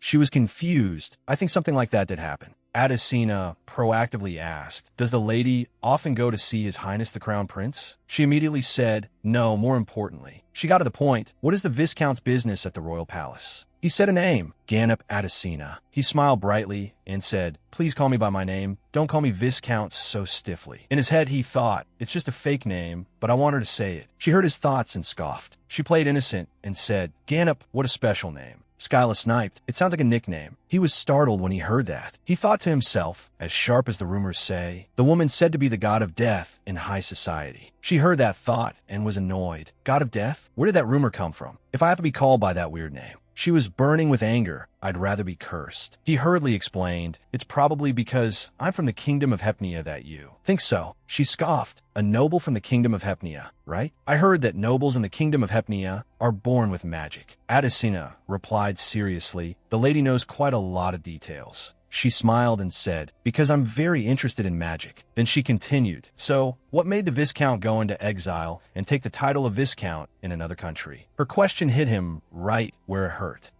He clenched his fists and said, Yes, I'm a noble from the kingdom of Hepnia. He was worried. Damn it, she doesn't know my grandmother was a witch who served the Demon King, does she? She read his thoughts and was surprised. She was so shocked, she blurted out, A witch? He was shocked to hear that. Skyla realized she had misspoken. A descendant of a witch? Weren't all the witches eliminated during the purge of the demon clan? He became furious and used his magic, his voice low. Who are you, my lady? His hand summoned magic. Then he moved closer to her, about to strike. He said, Whether my magic causes harm or not depends on the lady's answer. She said calmly, Then do it. Adesina was stunned. What? She said it again. Go ahead and try. He was filled with confusion. Wait, this is not what I meant. She let out a small laugh. Karen, the top noble family in the empire, and I, a descendant of Karen. How could I be swayed by such a mediocre threat? He then gritted his teeth. He withdrew the magic in his hand and said, I apologize, my lady. He leaned close to her ear and whispered, My origin is a secret. No one can know. Skyla turned to ask him, So you want to kill me? She said calmly, If you harm me, the anti-assassination magic will be activated. You know that, right? Attacking a noble is a serious crime in the Empire. Viscount Adesina, we're not close enough to share a death anniversary, are we? He was stunned and hesitated. Wait. He stopped his magic and said, From the beginning, I never intended to kill. You. She read his thoughts. I was just going to burn the lady's dress. He said with a flirtatious laugh, You're really something, my lady. She read his thoughts and was speechless. She sat up and punched him. Get the hell out of here. She thought to herself, Hinji, something feels off? What a pervert. He grabbed her wrist to stop her from punching. She was fuming with anger. He said, Wait. Adesina pleaded, My lady, please don't tell anyone my secret if my identity is revealed. He held her hand tightly. She felt pain. Suddenly a wave of power hit him directly. He couldn't help but spit out a mouthful of blood. Lancia appeared from behind her. She felt a familiar warmth, so she wasn't surprised at all. He reassured her, It's okay now, Skyla. I'm here. She felt, Because instinctively, I knew it was you. She looked up at him and called out, You. In her mind, she thought, Where did you appear from? You were at home. Did you use teleportation magic on your own again? Adesina, stunned from the attack, was slowly sitting up. Lancia stepped forward. We can talk about my scolding later. She looked at his hand on her shoulder and thought, There are many things I want to say to him, but... She smiled, filled with happiness. Having Lancia right here makes me feel so at ease. He became serious. Skyla, did that bastard hurt you? Adesina became tense when he heard that. She hesitated when she heard him speak. She panicked. Lancia just swore. He took her wrist and looked at it, his face becoming displeased. Adesina backed away and begged, Wait, Mr. Blonde Mage. Then, Lancia used magic. Don't you dare touch Skyla ever again. He begged desperately, Wait, please listen to me. His face was cold. This is not a warning.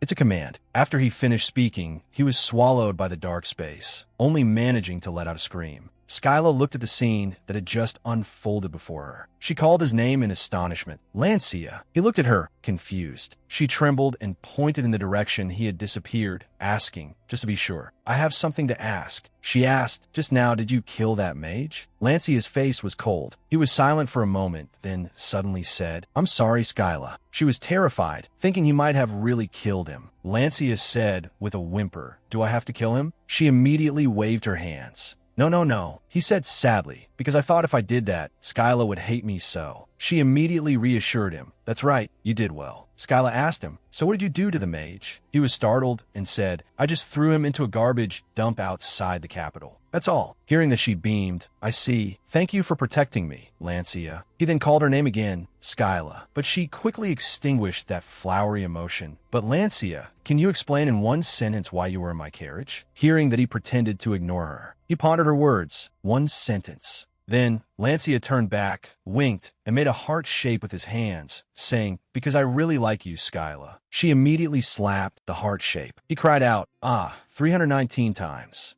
Skyla thought to herself, it's a good thing Adesina was chased away, but how did Lancia know to come here? Beside her, he was pouting because she had cracked his heart shape. I could just fix the heart. Suddenly she realized something. She turned to question him. Lancia, don't tell me you turned into a butterfly and followed me? He was startled at being found out. He immediately turned into a puppy-like appearance and said, Skyla, do you like a sincere man? Seeing that she knew the answer to her question, that's exactly it. He held a corner of her dress. It's because I was here that I was able to chase away that mage from before. She said, that's right, thank you. Then she pulled her dress away and continued, now you can go home. Lancia was worried. Skyla, are you mad at me? She didn't answer but ordered, hurry up. He became sad and fell silent. Then he turned to leave. I just wanted to see your smile. He opened a magic circle. I don't know what to do. His face was sad. To make you happy, Skyla. Then he left, leaving her there alone. She also became pensive upon hearing those words. At the palace at this time, the carriage had just arrived. Fabrice got out of the carriage. She knocked lightly on the carriage door and said, My lady, we have arrived at the royal palace. Then she opened the carriage door. Inside was only Skyla. Fabrice asked, the mage isn't here? She got out and said, he was busy, so he left using magic. The driver next to them was impressed. What amazing magic, and I didn't even notice. Fabrice seemed displeased. Why didn't he just piss off with magic from the start? Why ask for a ride? Suddenly a guard came and bowed. Welcome, Lady Karen. The guard seemed rather somber. Please follow me. The guard's face was gaunt, but she didn't pay much attention. In her mind, she thought, what should I do about Lancia? She was confused. The family carriage prioritizes safety. If he sneaks in like before, it will cause legal controversy. How can I teach him common sense? While she was thinking, the guard's attitude caught her attention. The guard's movements became increasingly stiff. She walked behind him, confused. What's wrong with him? She read his thoughts and became furious. The one who killed the red mountain goat beast with a single glance. The god of death of high society. She heard that and was speechless. Skyla was furious. This isn't the founding myth of a nation, is it? The guard said tremblingly, we have arrived. Standing in front of a magnificent palace, she exclaimed in her heart, how magnificent. She thought to herself, did they burn all the tax money on this? A maid came out and said, His Highness the Crown Prince is waiting for you. She followed the maid inside the palace. Skyla had arrived at the Crown Prince's location. He proactively greeted her. It's a pleasure to meet you, Lady Skyla. She replied happily, It is my honor to meet you, Your Highness the Crown Prince. She praised him silently. He's quite handsome, isn't he? She thought. That's why Aronia is always talking about the Crown Prince. He proactively said, My lady has traveled a long way to get here. It must have been a lot of trouble. He said, Have a seat. Before he could finish speaking, he tripped. Then he fell to the ground. She saw it and was bewildered. Both she and Fabrice were in complete shock. Should I help him up? He stood up. My apologies. His Highness the Crown Prince still had a bright smile. I have a condition where I trip a lot. Skyla was bewildered. Should I laugh? Is this a new kind of joke? He asked further, Is the person behind you the Duchess's maid? She replied, Yes, that's right. He said, I'm sorry, but please wait outside. She turned and nodded at Fabrice. They sat at the table. His Highness said, My lady is busy but still made time to come here. Thank you. She immediately said, Not at all. In her head, she was thinking, I can't hear his thoughts. She thought, is he a special person like Lancia? Then she bowed slightly and said, "To be called by His Highness the Crown Prince is a great honor for me." He smiled lightly and said, "Well, that's not wrong." That answer made her speechless. Then he picked up a teacup. "Try it. This is a tea that only the royal family has. The lady will not be disappointed." The lady must be curious about the reason why you were summoned here. "It's nothing. It's just that I have a favor to ask of the lady." She smiled without smiling and replied, "I will do my best for His Highness the Crown Prince." She thought to herself, "He says it's a favor, but he sent a royal letter." His Highness smiled and said, "As expected of the future Duchess Karen." She felt proud when she heard that. "I am a Karen. So, Lady Karen, will you become my fiancée?" She was stunned when she heard that. Her face slowly changed from surprise to shock and confusion. Skyla asked with a tremor, Did I mishear?" Skyla asked again, Did I mishear?" His Highness the Crown Prince emphasized again, "I wish for the lady to become my fiancée." She turned pale when she heard that and asked blankly, "Why?" In her head, she was in a complete panic. "We don't even know each other, but he suddenly brings up engagement. What is his purpose? Is the Karen family neutral? Or does Crown Prince Fabunhai have no influence in high society?" She hesitated. "I am the god of death." His Highness froze when he heard that. Skyla realized she might have said something strange. She suddenly blushed. She shyly covered her face. His Highness couldn't help but laugh out loud. She said embarrassedly, "If your Highness wants to laugh, go ahead." So he burst out laughing. "I'm sorry, the god of death." He laughed so hard he fell off his chair. He sat up, still chuckling. "I'm sorry. I'm the type of person who falls easily." She replied, "It seems so." Then Skylar returned to the main topic. "Excuse my rudeness, but why does your Highness want me to be your fiancé?" He replied,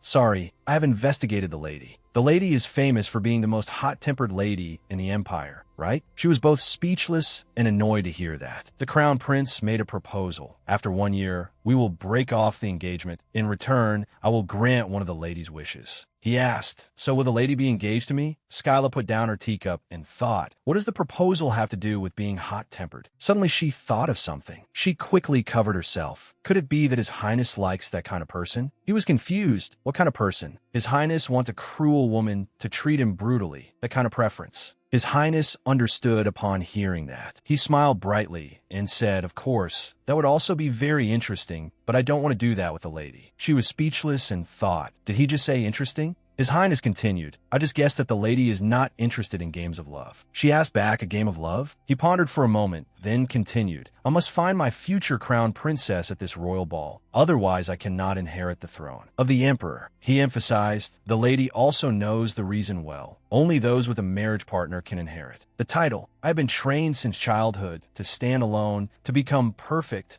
all for the sake of becoming emperor. But if I don't have a life partner, I can't become emperor. Isn't that too unfair?" Through His Highness's words, she recalled her former self. The Crown Prince's situation was like her own. He smiled and asked, "So, Lady Skyla, I think you will understand me." She immediately replied, "All right, even if we marry, the Crown Princess can still inherit the title from her family." They shook hands. His Highness said, "We will be engaged for 1 year. Each will inherit the title of their own family." She continued his sentence, "After that, we will break off the engagement." His Highness smiled and gently reminded, "My lady, don't fall in love with me, because I'm not interested in things like games of love." Skyla also confidently replied, "It's a relief that your Highness is so professional." So the two of them decided, well, shall we draw up a contract? The conversation was over. She went to the carriage, Fabrice, to the Solly ducal mansion. She replied, "Yes, my lady." She sat in the carriage to calm down. "I have to cheer Launcher up." Fabrice, opposite her, called out, "My lady." She asked, "His Highness the Crown Prince and you talked for quite a long time. What did you two talk about?" She answered casually, "Nothing special." She thought, this is one of the secrets I must take to my grave. The script the two had created at the royal ball. The Crown Prince will act as if he fell in love with me at first sight, dancing together in front of everyone. Next in the script, the Crown Prince will then propose to me, and I will accept that proposal. After the engagement ceremony, within a year, I will receive the title and break off the engagement." She was happy. "I didn't expect it to be resolved so easily. I even thought about marrying Launcha." She read the thoughts of Fabrice opposite her. "Ah, as expected of my lady, the woman who can make even the Crown Prince yield. If I could see my lady become the Empress, I would die a happy woman." She couldn't stand those thoughts and screamed internally, "Please be quiet, Fabrice." But she continued to ramble on in her thoughts. "What should I do? My lady is so radiant." It was dark at the Solly mansion. The butler bowed and said, "Lady Karen,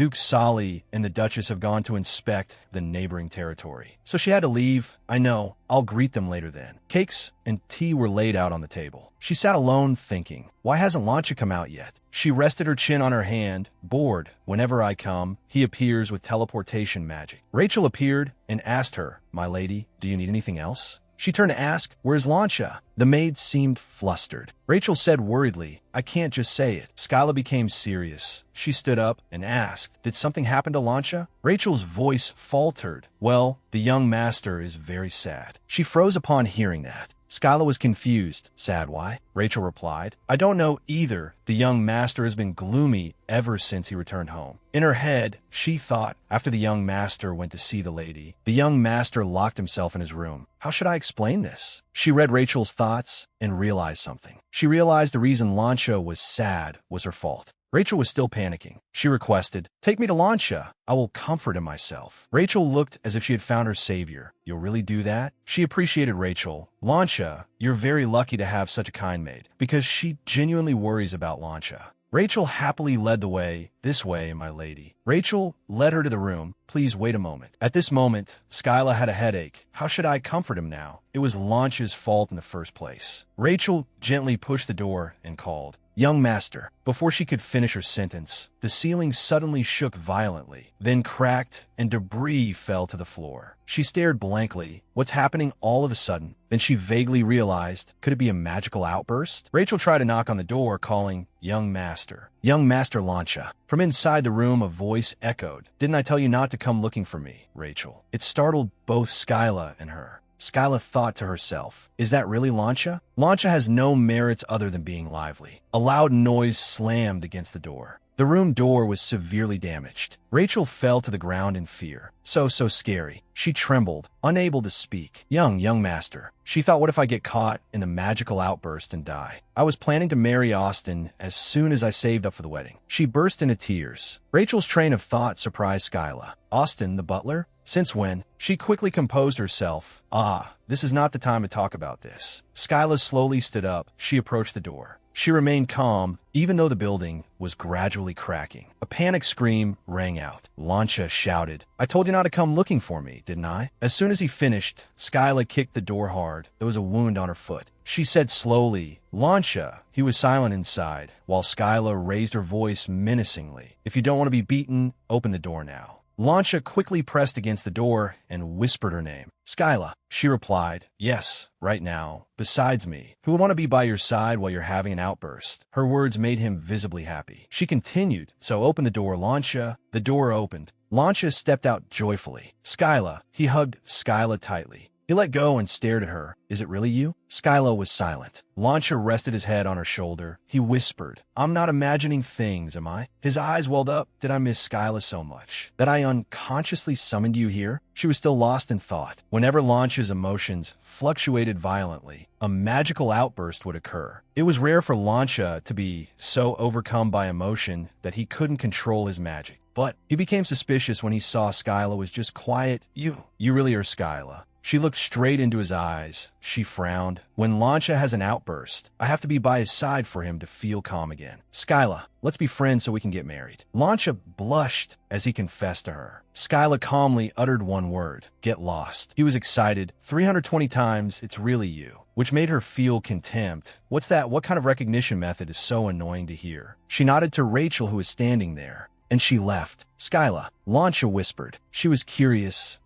He was a little shy. You don't hate me, do you? Skyla smiled. What are you talking about? How could I hate you? He said loudly. I wanted to hide in the carriage to surprise you, but I was afraid you'd get angry, so? She was speechless and thought to herself. So you turned into a butterfly instead? Skyla comforted him. Hiding in the carriage was your mistake, but it was also thanks to you that we got rid of that mage. Thank you. He was overjoyed. Really? I did a good job. Lancha hugged her. Thank goodness. I was so worried you'd be angry. Skyla's eyes were a little sad. Is this really okay? If I'm not here. She recalled the words of that person. My childhood friend, who was an archmage, ended up losing his life at the age of 16. She turned pale with fear upon hearing that. The man continued, what about Lancha? The very moment he can't control his emotions. Her expression grew darker. Skyla. Lancha's voice cut through her thoughts. She looked up.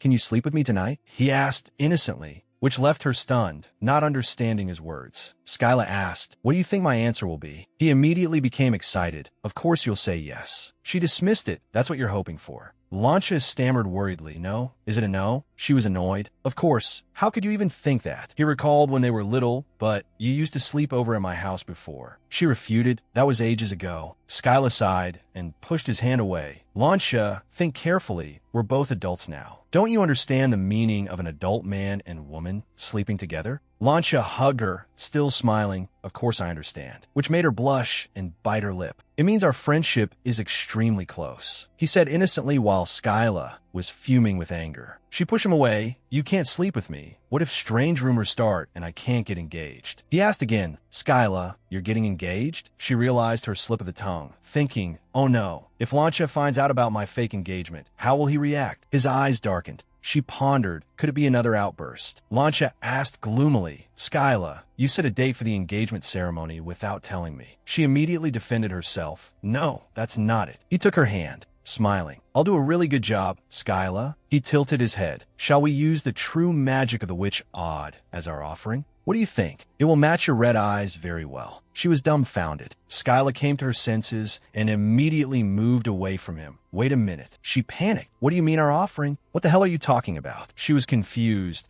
"Besides, that's a holy relic of the Hefnia kingdom. It's impossible." He tilted his head innocently, looking sad. "Aren't we getting engaged?" She practically screamed. "No, we're not. Stop talking about getting engaged." Rachel interrupted their conversation. "Lady Skyla," she said worriedly, "is something wrong?" She stammered. That is." Rachel bowed her head. "The Duke and Duchess are not home today." She thought to herself, "It's so embarrassing to say this, but everyone is terrified of the young master's outburst." Rachel's thoughts made her reconsider. She asked, "You want me to stay here?" Rachel replied flusteredly, "I'm sorry. I know I have no right to ask you." But she looked like she was about to cry as she pondered. "The lady will probably refuse because she's busy." So scary. Skyla was calm. "All right, I'll stay the night." Both Launcha and Rachel were overjoyed. However, Skyla set a condition. But in a different room from Launcha, Skyla tried to placate Fabrice, who was scowling opposite her. "Fabrice, go back home and explain the situation to my parents." She thought to herself, "Just because of that troublemaker from the Solly Ducal house, I can't watch my lady sleep before my workday is over." Seeing this, she ordered, "Go quickly." Skyla walked to the bed, picking up the neatly folded pajamas. She mused, Launcha isn't being stubborn. She imagined Launcha demanding, "Why are you sleeping in another room? Let's sleep together." Skyla pondered, "I thought he would make a big fuss." At that time, Launcha simply said, "Just sleeping in the room opposite Skyla's is good enough." She had to think back on his words. Launcha had turned his room into a pile of scrap, so that's how it ended up. At that moment, he smiled and invited her. "And I have something I want to show you. Stop by my room before you sleep, okay?"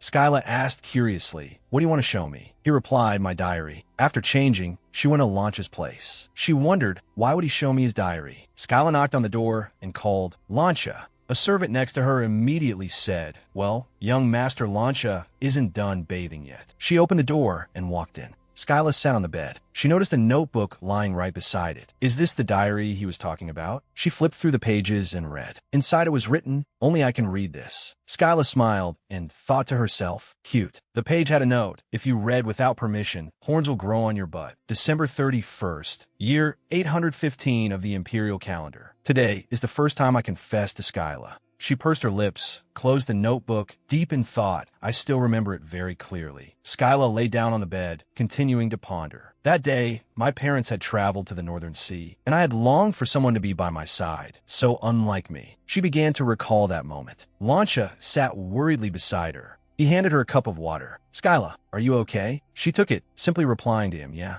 Launcha sat closer to Skyla. "You know my eldest brother is getting married soon, right?" She replied while drinking, "Yeah, of course I know." He confided, "I'm jealous of him for being able to spend every day with the person he loves." Then he turned to say, "So, let's get married too." His words made her choke on her water. Skyla coughed violently, thinking to herself, what did he just say? He was beside her, patting her back. "Are you okay?" She blushed, thinking to herself, marriage, me and Launcha? Skyla thought of them holding hands. She turned to look at him and asked, "Why did you suddenly say that?" Then she hoped silently, "Could it be that Launcha," she probed, "do you like me?" Launcha put his hand on her shoulder. "Yeah, I like you." He smiled and called her name, Skyla. Scene changed when they were both sitting and drinking tea. Skyla asked worriedly, "But it's the end of the year. Is it okay for you to be sitting here like this? Isn't the solid ducal mansion holding a social party?" Launcher replied while eating, "It's fine. My two older brothers are there. I'm the youngest son. No one pays attention to me." She pondered, no matter what, family members should be together. Skyla fell into deep thought. "My parents." His voice cut through her thoughts. "Skyla, you should try this. It's delicious." As expected, I like the food at the Karen Ducal Mansion more. That made her happier. It's a good thing Lancia is here. She took the plate of cake. "Even so, don't just play at my house all the time. The guests will think you're being rude to them." He said resentfully, "No one talks to me anyway." She thought to herself, the Archmage is a strange existence to them, so they feel scared of him, even though he's such an affectionate child. Like this. Launcher remembered something. He then said, "But some old mage kept trying to talk to me." She was curious, an old man? Skyla listened to him recount. "Right now in my house, there are even mages from the Hefnia Kingdom. He asks a lot of questions, so I don't like him." She reassured him, "It seems he's very interested in you." Launcher sighed, "But I'm only interested in you." Skyla blushed, stammering a little, "Don't say things like that. Just answer his questions." He put on a puppy dog face. "Can I just cherish the people I like?" Which made her blush even more. The maids around could only sigh. Skyla leaned close to his ear. "Other people can hear.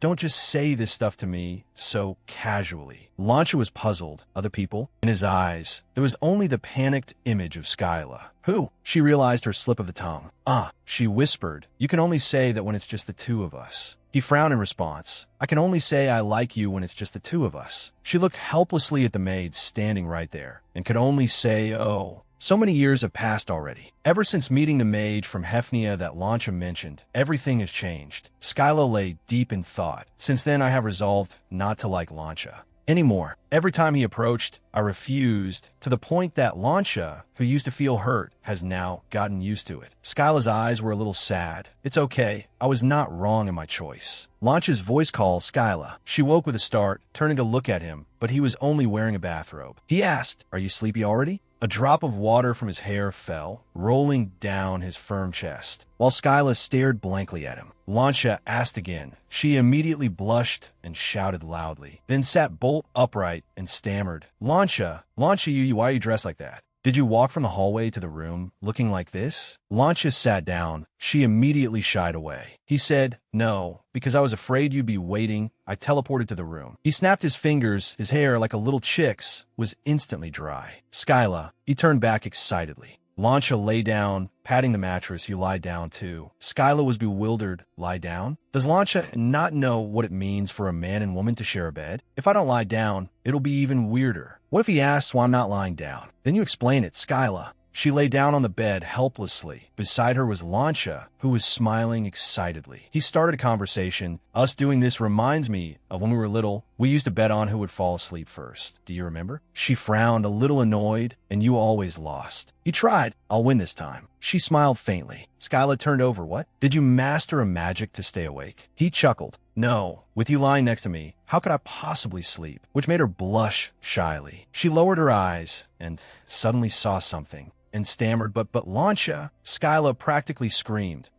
Are you planning to sleep in just that robe?" While he was confused, "Yeah." He answered casually, "I usually sleep naked." She froze, thinking to herself, sleep naked? At 6 years old, he used to show off his glow-in-the-dark pajamas from the Hefnia Kingdom. She fell into a panic. Since when did he develop such a strange habit? Launcher yawned, startling her. Then Skyla immediately turned away. Quick, put on your pajamas." He tried to explain, "It's hot when I sleep." She said loudly, "Just open the window to sleep. Hurry up." He pouted, "All right." Launcher performed a spell. "I'm wearing them now." She turned over when she heard him speak. Skyla thought, "I can't believe I blushed seeing Launcher's bare skin." He whispered, "I did as you said. In return, stay with me a little longer, okay?" He immediately laid down on the bed. The atmosphere around the two of them became intimate. She relaxed, gradually drifting off to sleep just a little longer. The next morning, Skyla woke up. She slowly sat up. She noticed Launcher lying next to her. Then she froze. "Why is Launcher here?" She panicked, then shot up. I slept with Launcher in the same bed." Skyla ran to the door, thinking to herself, "No, it's okay. Just run. No one has found out yet." Suddenly a sneeze was heard. She stopped, looked back at him, and saw him curled up. Skyla pondered. He gave me the blanket. She gently took the blanket and covered him with it. Skyla noticed. He slept with his shirt unbuttoned, still exposed. She was helpless. Gosh, it'd be strange if he didn't feel cold sleeping like that. Suddenly, Rachel threw the door open and announced, "Young master, it's an emergency. We can't find Lady Skyla anywhere." Both Skyla and Rachel were stunned. She blushed, closed the door. "Oh, my lady, please take your time." She immediately tried to stop her. Wait.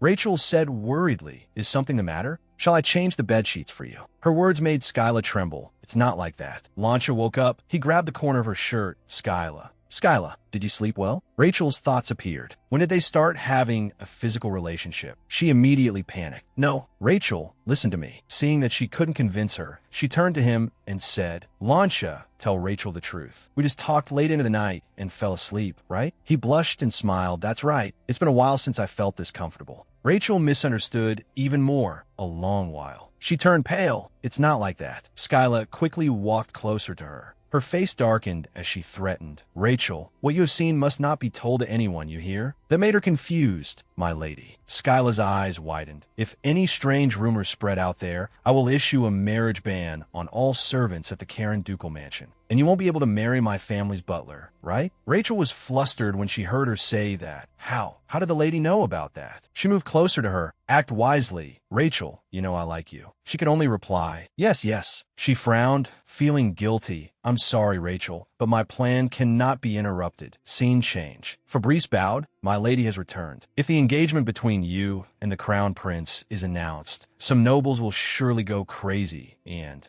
storm his place." Skyla ordered Fabrice. She replied, "Yes, my lady." She thought to herself, "I absolutely must not let them discover my weakness." She asked as she walked, "How much have my private assets amounted to so far?" Fabrice immediately answered, "About 30 million francs." She mumbled and calculated, "A count's annual income is about 1 million. That's quite a lot. The thing I can do right now is..." Skyla smiled smugly. "Fabrice, where's my mother?" She thought to herself, "Become the woman who makes the crown prince fall head over heels at first sight." One fine day, Skyla went for a walk with Fabrice. The sound of playing echoed from afar. "Duke, you caught me again." The Duke and Duchess of Karen were playing a game of chase. Duke Karen said with a laugh, "My love, you think I can't catch you?" That made Skyla feel a chill. He wrapped his arms around her, and they both laid down on the green grass. She pouted, "I don't know. Hugging me so tightly from behind is hurting my back." "I'm mad." He had to comfort her. "My lady, if your back hurts, shall we go on a hot spring trip?" The Duchess was excited. "Oh, the Duke is taking care of my spinal health too? I love it." He agreed. "Of course, my sweet love is more important than my own life." The scene in front of her made her hold her forehead, gritting her teeth, while Fabrice calmly pondered, "What sin did I commit to have to endure this sight every day?" She was surprised. Even Fabrice thinks so. Skyla sighed and called "Mother, Father," which made both of them jump up immediately. Duchess Karen said awkwardly, Skyla, coming in without knocking like that is a bit rude, dear." She replied, "Where's the door to knock on?"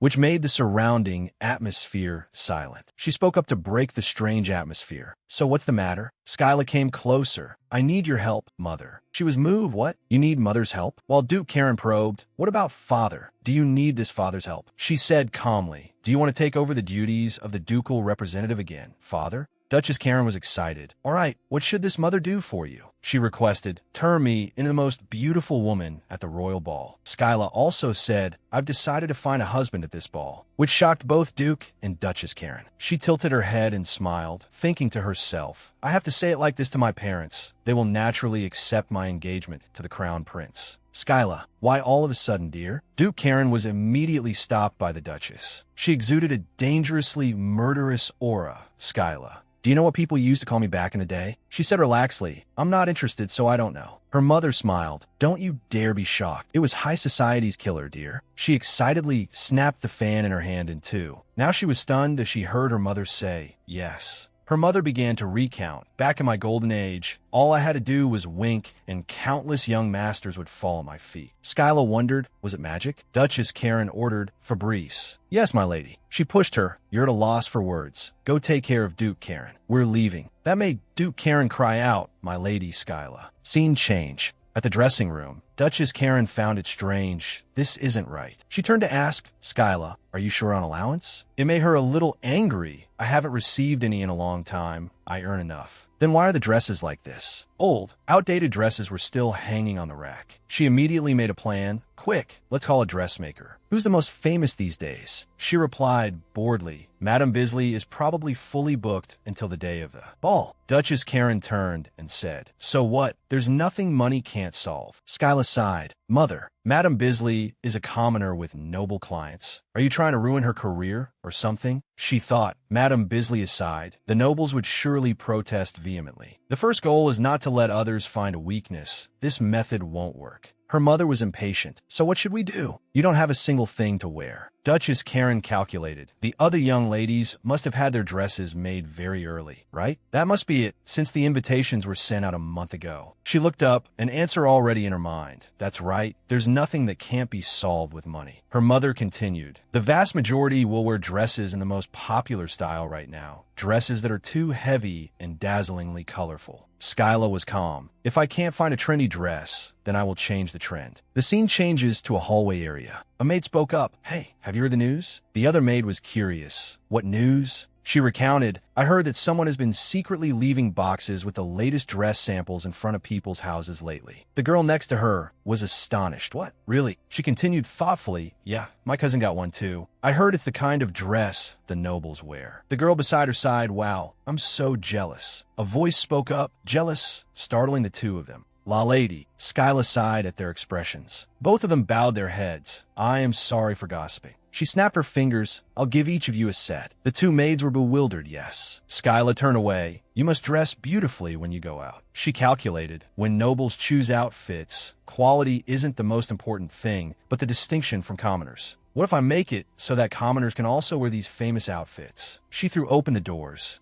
A sparkling mermaid dress appeared. She mused, the nobles will automatically seek out new designs. I bought up all the dresses from every fashion store and distributed them everywhere. Right now, even a wanderer on the street is wearing a trendy dress. Fabrice announced, My lady, it's time for you to prepare. She replied, All right. In Skyla's room, Fabrice was grooming her hair. She asked, Will you bathe first or eat first? She answered, I'll skip the meal today and bathe first. She thought to herself, the lady's hair is so soft. Then Fabrice obeyed, Yes, I'll prepare it right away. She left to prepare. The space was quiet. Suddenly a voice spoke out. Skyla. Lancia appeared behind her. Skyla was startled. Lancia. She said, I can't play with you today. I have to attend the royal ball. He replied excitedly, I know. That's why I came, leaving her full of questions. He said joyfully, placing a hand on her, Skyla, will you dance with me at the royal ball? Skyla was bewildered, then horrified. You too. You're also attending the royal ball? Skyla's pale, sweaty face exclaimed, That's right, you're attending too? I completely forgot. Looking at Lancia's innocent, uncomprehending face, the thoughts in Skyla's mind raced endlessly. His father is the Minister of Foreign Affairs, and his mother is the Queen's strategist. Obviously, Lancia would also receive an invitation. At this thought, Skyla's spirits sank in complete helplessness while Lancia, like a dog, relentlessly clung to her, demanding so, You'll have the first dance with me. Right? Faced with Lancia's request and remembering the young man who had shaken her hand, Skyla's heart was full of resistance. I'm sorry. I can't, because I already have someone else. Skyla shot up, resolutely delivering her prepared refusal. I think there will be a lot of people at this ball, so I want to be as peaceful as possible. Knowing she would refuse, Lancia immediately said, I'll cast a sleeping spell on everyone. That way, there won't be many people attending the ball anymore. Seeing Lancia about to cast a spell to make everyone at the ball fall into a deep sleep, Skyla helplessly cried out, Please stop. Then suddenly, a knock on the door was heard, along with the maid's voice, My lady, I have prepared your bath. Skyla answered, I'll be right out. After sending the maid away, Skyla turned to look at Lancia with a serious expression and asked, Is there anything else you have to say?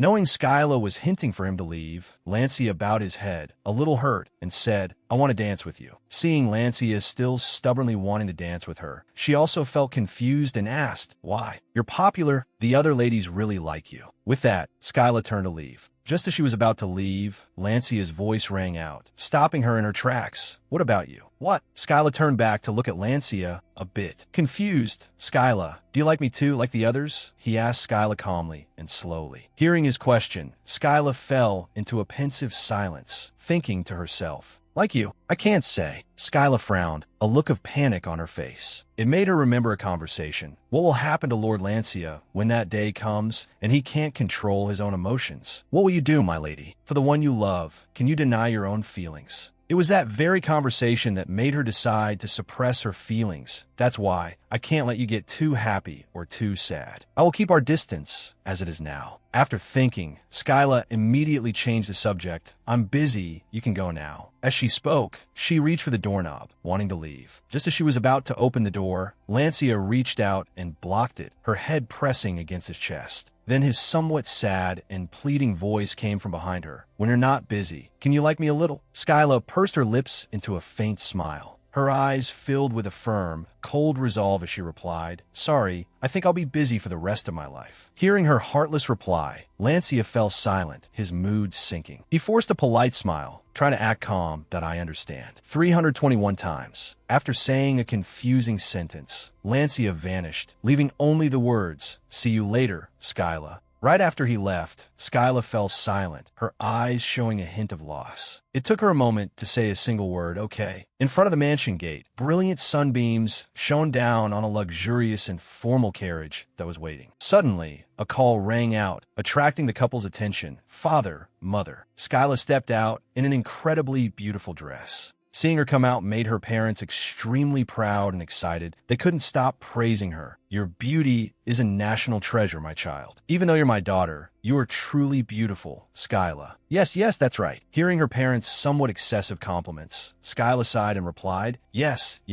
I'll go find a husband. So you can stop now. It's so embarrassing. With that, her mother extended a hand towards her and asked, That's right. Did you bring the invitation? Skyla, with a deadpan expression, looked away and said, Tysep has it, mother. Yes, the invitation is in my hands. This ball would gather hundreds of nobles. Without an invitation, one could not enter. Without taking too long, Skyla said goodbye to her parents and left. I'll be back soon. In contrast, her parents seemed not to want her back soon at all, happily waving goodbye to her. You can come back late, dear. It's been a while since I've had time alone with my darling. Hearing the joy in her parents' voices as she left, Skyla felt a bit annoyed and said firmly, I'll be back soon. The carriage began to move. A voice rang out, Well then, let's depart. In the carriage, Skyla asked Fabrice about the dress. Fabrice, how is this velvet dress? Yes, Fabrice replied. It's perfect, Fabrice replied with a serious face. But inside she was incredibly excited, as so much so that I want to become the lady's mirror in my next life. Hearing Fabrice's answer, Skyla replied, Is that so? Thanks. Skyla touched her earring while thinking. Velvet is still not widely known in the royal palace. When they find out this is an expensive fabric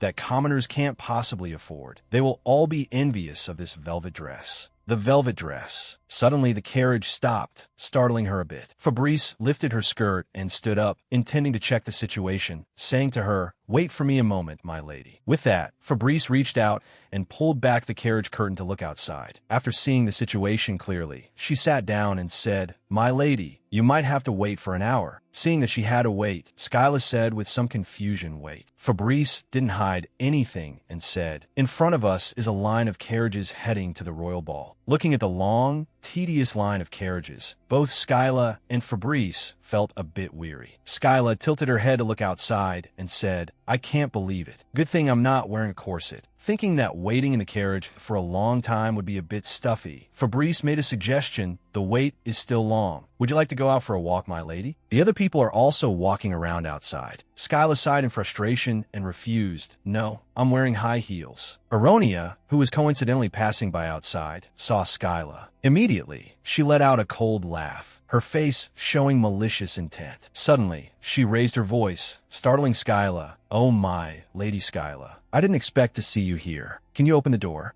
Seeing Aronia appear and pretend to be friendly, Skyla thought with disgust, "You despicable thing, coming to make trouble when the other person can't ignore or avoid it." Looking at her smug face, Skyla felt a bit of contempt in her heart. That face looks like she's accomplished something amazing. It seems flipping the table wasn't enough. Skyla crossed her arms, closed her eyes, and said without paying any mind, "Fabrice, open the door." The door opened, and Aronia naturally stepped into the carriage. Sitting in the carriage, Aronia smiled triumphantly and said with feigned friendliness, "Long time no see, Lady Skyla." Looking at her fake expression, Skyla's heart filled with anger and annoyance as she thought, "I, on the other hand, think we see each other a bit too much." After talking for a while, Aronia's attention turned to Skyla, looking at the sea blue velvet dress Skyla was wearing to the ball. Aronia opened her fan to cover half her face and thought with her eyes closed, always thinking she's better than everyone. But all she has is a dress like that. Who would wear something like this? Even commoners don't wear it anymore. As she thought, she glanced disdainfully towards Skyla. Seeing Aronia's gaze, Skyla knew what she was thinking and smirked mockingly, thinking, "Haven't you heard the latest news?" Skyla crossed her legs, her expression carrying a hint of pressure as she said, "Lady Aronia, is there a problem?" Her name being called, Aronia was startled and stammered in reply, "Yes, that is my lady." Without letting her finish, Skyla cut her off. "Do you know how the common people are living these days?" Seeing Skyla ask her about the commoner's situation, Aronia was confused and said with a lack of confidence, "A marquis's daughter like me. Why would I need to know about that?" Hearing her say that, Skyla became angry, her voice becoming sharper. Instead of happily laughing at home, "Why don't you try spending some time learning about the lives of the people?" Being scolded like that, Aronia pursed her lips, looking at Skyla with displeasure. She thinks she's so high and mighty. Why should I have to learn about those filthy commoners? Skyla gave a faint smile and replied, "Because, my lady, you are wearing a dress identical to a filthy commoner's." This statement immediately caused the anger in Aronia's heart to erupt violently. She screamed, "What did you say?" Skyla asked, "This dress is made of velvet." "Do you know what velvet is, my lady?" "Fools who like to act tough, how could they admit they don't know?" She said, "Of course I know." However, her inner voice that reached Skyla's ears was, "Velvet, what is that?" Skyla was very pleased with Aronia's clueless but pretending to know attitude. So she continued, "Then you must know very well, a dress costs about 100,000 francs. As soon as Aronia heard the price, her eyes went wide. She even unconsciously blurted out 10, 100, 100,000, though she only misspoke that much. But her inner voice was what gave Skyla a headache. That dress is worth the entire family's average monthly income. What on earth is velvet? What is it? To Skyla, her inner voice was a bit annoying, so noisy. So she immediately spoke up to dismiss her guest. "You can go for a walk now, Lady Aronia. See you later." And so, Aronia was invited off the carriage, having been knocked out like that. Stepping down from the carriage, her eyes filled with hatred kept staring at Skyla. She lifted the carriage curtain to observe the situation. When she saw her back getting further and further away, she only felt relieved. Now that nuisance has finally gone. Aronia, as if sensing the stare on her back, immediately turned her head and smiled at her, which Skyla found very strange. A moment later, hearing Tysep muttering something in the front, Skyla couldn't hear clearly and turned her head to ask what was that. Seeing Tysep's fumbling search, she asked, "Did you lose the invitation?" Tysep stammered, "I clearly put in my outer coat. While waiting for the line of carriages, I felt hot, so I took my coat off. Could it have fallen out then?" Skyla, sitting in the carriage, listened as her face darkened. The detective neurons in Skyla's head operated at lightning speed and came up with an answer. It was Aronia. Skyla could only improvise. She ordered Fabrice, "Open the door for me." Fabrice replied respectfully, "Yes." As soon as she saw the two soldiers guarding the gate, Skyla immediately said, "Sorry to have kept everyone waiting." Seeing her, the two soldiers immediately blushed and got nosebleeds. While they had not yet recovered their senses, Skyla continued, "It seems my coachman has lost the invitation. Instead, can I verify my identity with my family's seal?" These soldiers were strictly trained and quickly regained their composure. "I'm sorry, but that's not possible." This answer made Skyla's resentment rise higher. she thought to herself, as I expected. On the other side, the guard was still fulfilling his duty, saying,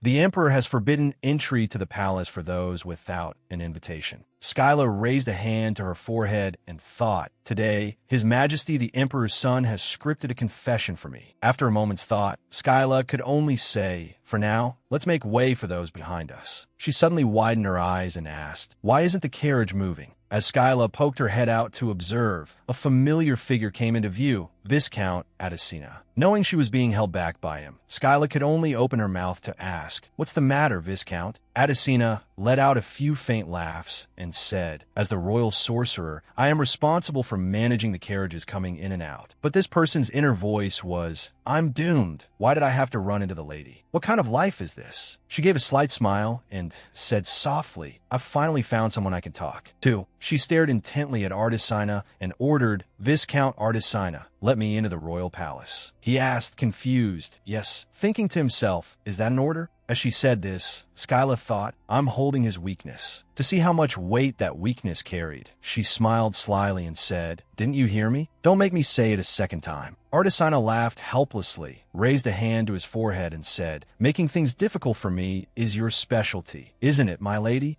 You're really too much." Though his words were chiding her, his inner thoughts reached her ears without missing a single word. This arrogant side is also charming. As soon as Skyla saw him like this, she immediately stiffened and even thought in confusion, why did his affection level increase? Artisina turned and instructed the soldiers, "Open the gate for Lady Karen." This command stunned everyone, and they all shouted in unison, "Sorcerer!" A gatekeeper spoke up, "Are you defying His Majesty the Emperor's command? In this empire, being exiled is not the end of it." Skyla thought in surprise. Exiled? The Viscount was exiled from the Hepnia kingdom. Though she thought this, she didn't say anything and quietly listened to them talk, that I will take responsibility. Open the gate. After giving the order, he spoke to her again, "My lady, as per your command, I will let you into the royal palace. However, this time, you owe me, my lady." At this point, he even gave her a playful wink and asked, "Will you dance with me at the ball?" Skyla was silent for a moment before replying to him, "Me, Viscount. If you want to dance, find another partner." The carriage went straight into the royal palace, entering the hall. While she was dazed, she suddenly heard a familiar call nearby. Skyla. She turned to look, and when she saw clearly who was calling her, she exclaimed in surprise, "Lancia." Seeing him all by himself, Skyla asked with curiosity, "Didn't you come with your parents? Why are you alone?" Lancia replied cheerfully, "I was waiting for you." Lancia roughly calculated the time and told her, "It's been 5 hours." Skyla thought in surprise, 5 hours? Skyla's face became serious as she said, "Don't waste your time. Aren't you bored?" Lancia smiled with his eyes crinkled and replied, "No. When I think about you, I don't feel bored anymore." As he spoke, he extended his hand, gesturing for her to place her hand on it. "Let's go in." Looking at his hand, she blushed slightly. Afterward, Skyla placed her hand on his, thinking to herself, "Considering he waited for me so sincerely." Then the two of them walked hand in hand into the banquet hall. In the magnificent main hall, as soon as Skyla and Lancia appeared, the crowd buzzed with excitement. Those two are the Holy Son and Holy Daughter. Although they arrived quite late, their appearance still became the center of the crowd's attention. Skyla looked around at the noble ladies who were all focused on her dress, and a sense of accomplishment immediately welled up in her heart. They're all captivated by this dress they've never seen before. The reaction is pretty good. Skyla glanced at the person standing next to her and couldn't help but think to herself, but why? He's not reacting at all. Seeing that he wasn't taking the initiative, she decided she had to do it first. Skyla cleared her throat lightly and asked, "Lancia, don't you have anything to say?" Seeing her suddenly ask, his eyes immediately lit up and he said decisively, "I like you, Skyla." Hearing that, she immediately said, "No, not that." Skyla was finally out of options and asked directly, "Do I look especially beautiful today?" He stared at her intently and then spoke, "Skyla." His slender hand adjusted a few stray strands of her hair and continued, "You are always beautiful. Do you want to hear me praise your beauty even more?" In the end, how much more beautiful do you want to be? He said while stroking her long hair. At this moment, Skyla finally reacted, thinking to herself, wait, why is he suddenly too close? Everyone is watching. While she was feeling shy, Lancia's mood-killing voice rang out again. Got it. Skyla immediately froze, stiff and sniffed. Lancia held tightly to the thing in his hand and said, "Look, look, there's a ladybug on your hair, Skyla." She felt like she was going crazy, thinking to herself, and I was getting butterflies like an idiot. Wait, an unbelievable thought flashed in her mind, and she caught it. Skyla covered her face with both hands and screamed internally. Why did I get butterflies? Thinking it was a kiss? Was I about to accept his kiss? Could it be that I still like Lancia? With a thought like that, I'm going crazy. I'm going crazy. This action of hers was extremely confusing in Lancia's eyes. Just as she was fooling around, a voice rang out, "Oh my, Lady Skyla." It was none other than Aronia. She fanned herself with the fan in her hand and said mockingly, "You're really late." Looking at her unpleasant expression, Skyla couldn't help but think to herself, doesn't she ever get tired? And Aronia on the opposite side didn't like her either, even bad-mouthing her in her heart. I don't usually see her face anywhere. Why does she keep appearing in front of me today? She already is Lord Lancia, but still comes here. What a sly fox. Skyla felt confused. The two of us rarely meet. Why does she hate me so much? She didn't want to argue with them, so she immediately grabbed Lancia's arm and pulled him away. "Let's go, Lancia." However, Aronia wouldn't let her go so easily. She said in that strange voice of hers, "Talk with us for a bit." Skyla shot her a look and said, "I have nothing to say. Stop pretending to be close." Aronia said, "You're so heartless, my lady. I was so worried because you were late." At this point, she suddenly raised her eyebrows as if she had just thought of something interesting. Or, "Did you lose your ball invitation?" Skyla furrowed her brow and laughed, ha. Her inner voice transmitted to Skyla's ears without missing a word. She must have had a hard time without the invitation in her hand. Skyla looked at the person fanning herself and smiled, and thought, no surprise, the culprit is indeed you. With that personality, how can you expect to win against me? Skyla said with a smile, "You worry too much, Lady Aronia. I am the representative of Duke Karen. I don't need things like invitations." She thought to herself, that's a lie, but whatever. Before Aronia's eyes that were bulging so much they were about to pop out, Skyla didn't forget to stab her one more time. A lady from a Marquis's family might not know about this privilege. As expected, just being provoked with a few sentences, Aronia immediately shouted, "Lady Skyla, you are being rude." However, before she could rush forward, Lancia blocked her way and said coldly, "My lady, can't you see? Skyla is very uncomfortable with you, my lady." His words, which showed no respect for anyone, made Aronia immediately freeze. In Lancia's eyes, which were usually filled with smiles, there was now only a warning and coldness. Immediately, get out of Skyla's sight. This firm attitude of his not only stunned Aronia, but the two ladies following her also turned pale with fear. In the end, Aronia's group could only leave in dejection. At this moment, Skyla was still dazed by his recent appearance. She hesitated and called out, "Lancia." She looked at him and thought to herself, his mood right now is the emotion I felt when he faced Viscount Artesina. It's so strange, completely different from the way he looked at the ladybug. Just now, seeing that he didn't answer her, Skyla reached out and gently patted his shoulder, calling out once more, "Lancia." Who would have thought that as soon as he turned his head, the familiar golden-haired puppy Skyla knew returned? Did I do a good job? At his question, Skyla's jaw dropped and her eyes widened, not knowing what to say. The big puppy Lancia saw her dazed look and didn't mind, still chattering on and showing off. Because I saw that Skyla didn't like those ladies, I chased them all away. I didn't even use magic. See how good I am? So praise me. After he finished speaking, he lifted her hand and gently placed a kiss on it. Finally, this person even blushed and smiled at her, pleading, "Please?" However, faced with such an intense beauty attack, Skyla felt that something was not right. She immediately pulled her hand back and thought to herself, this is unsettling. He's still confusing himself, thinking he likes me. Although he's an affectionate person, I'm afraid this affection of his will shatter at any moment. While she was in turmoil, an announcement rang out, "His Royal Highness the Crown Prince has arrived." Everyone's eyes turned towards the main doors. The entire grand hall suddenly became silent, making the sound of the Crown Prince's footsteps echo clearly. He appeared ridiculously handsome.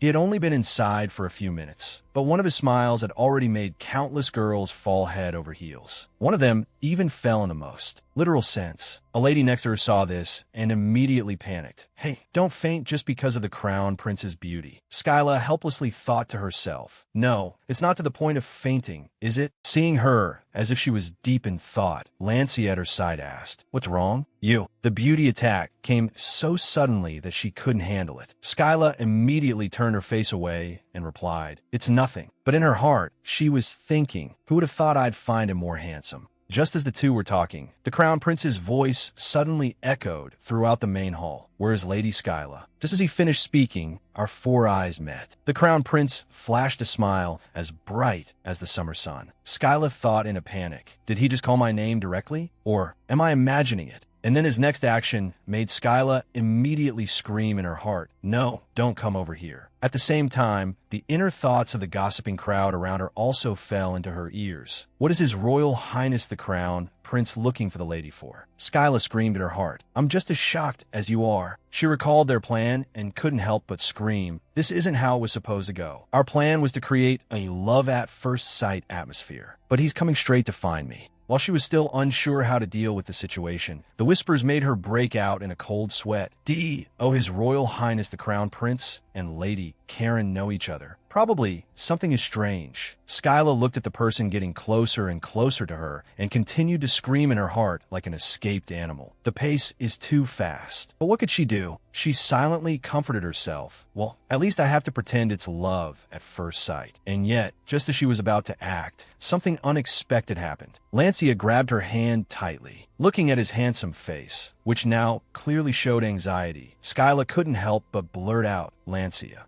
As soon as Lancia heard her speak, he immediately frowned pitifully and said, Don't go. Skyla let out a confused huh. Lancia continued to speak in a pitiful voice, Stay with me. Please. His appearance, as if he could cry at any moment if she left, made Skyla's eyes widen. But before she could escape Lancia's beauty attack, the Crown Prince was already in front of her. He spoke, The lady is here. Skyla hesitated and greeted him, You are Your Royal Highness the Crown Prince. Hearing her greeting, he extended his hand and said with a smile, Share a dance with me. This invitation to dance made everyone here's jaws drop, and they let out a collective oh. Skyla could only force a smile. Yes, I would be delighted. As she spoke, she extended her hand. Lancia immediately grabbed her other hand tightly. Right after that, he spoke to his rival with a challenging tone, Your Royal Highness the Crown Prince. It seems Your Highness has a very bad habit, doesn't he? Liking to steal other people's dance partners. Skyla stood in the middle, not knowing what to do. The two men, however, were not looking at her, but were staring at each other with eyes that seemed to spark with fire. This series of events, like something out of an idol drama, made Skyla break out in a cold sweat as she cursed internally. What the hell is he saying? Skyla broke out in a cold sweat, looking worriedly at Lancia as he faced the Crown Prince. She thought, Lancia, what kind of nonsense are you spouting? The other person is the Crown Prince. The Crown Prince. The Crown Prince spoke gently. Lord Lancia of the Ducal House of Sali, I presume, right? I'm always indebted to your father, young master. Before he could finish his words, Lancia bowed his head and said seriously, Please stay away. The Crown Prince frowned slightly, asking in surprise, What was that? Lancia showed a look of displeasure on his face. He repeated his words, I said Your Highness should not get close to Skyla. The Crown Prince seemed to just stand there dumbfounded by those words.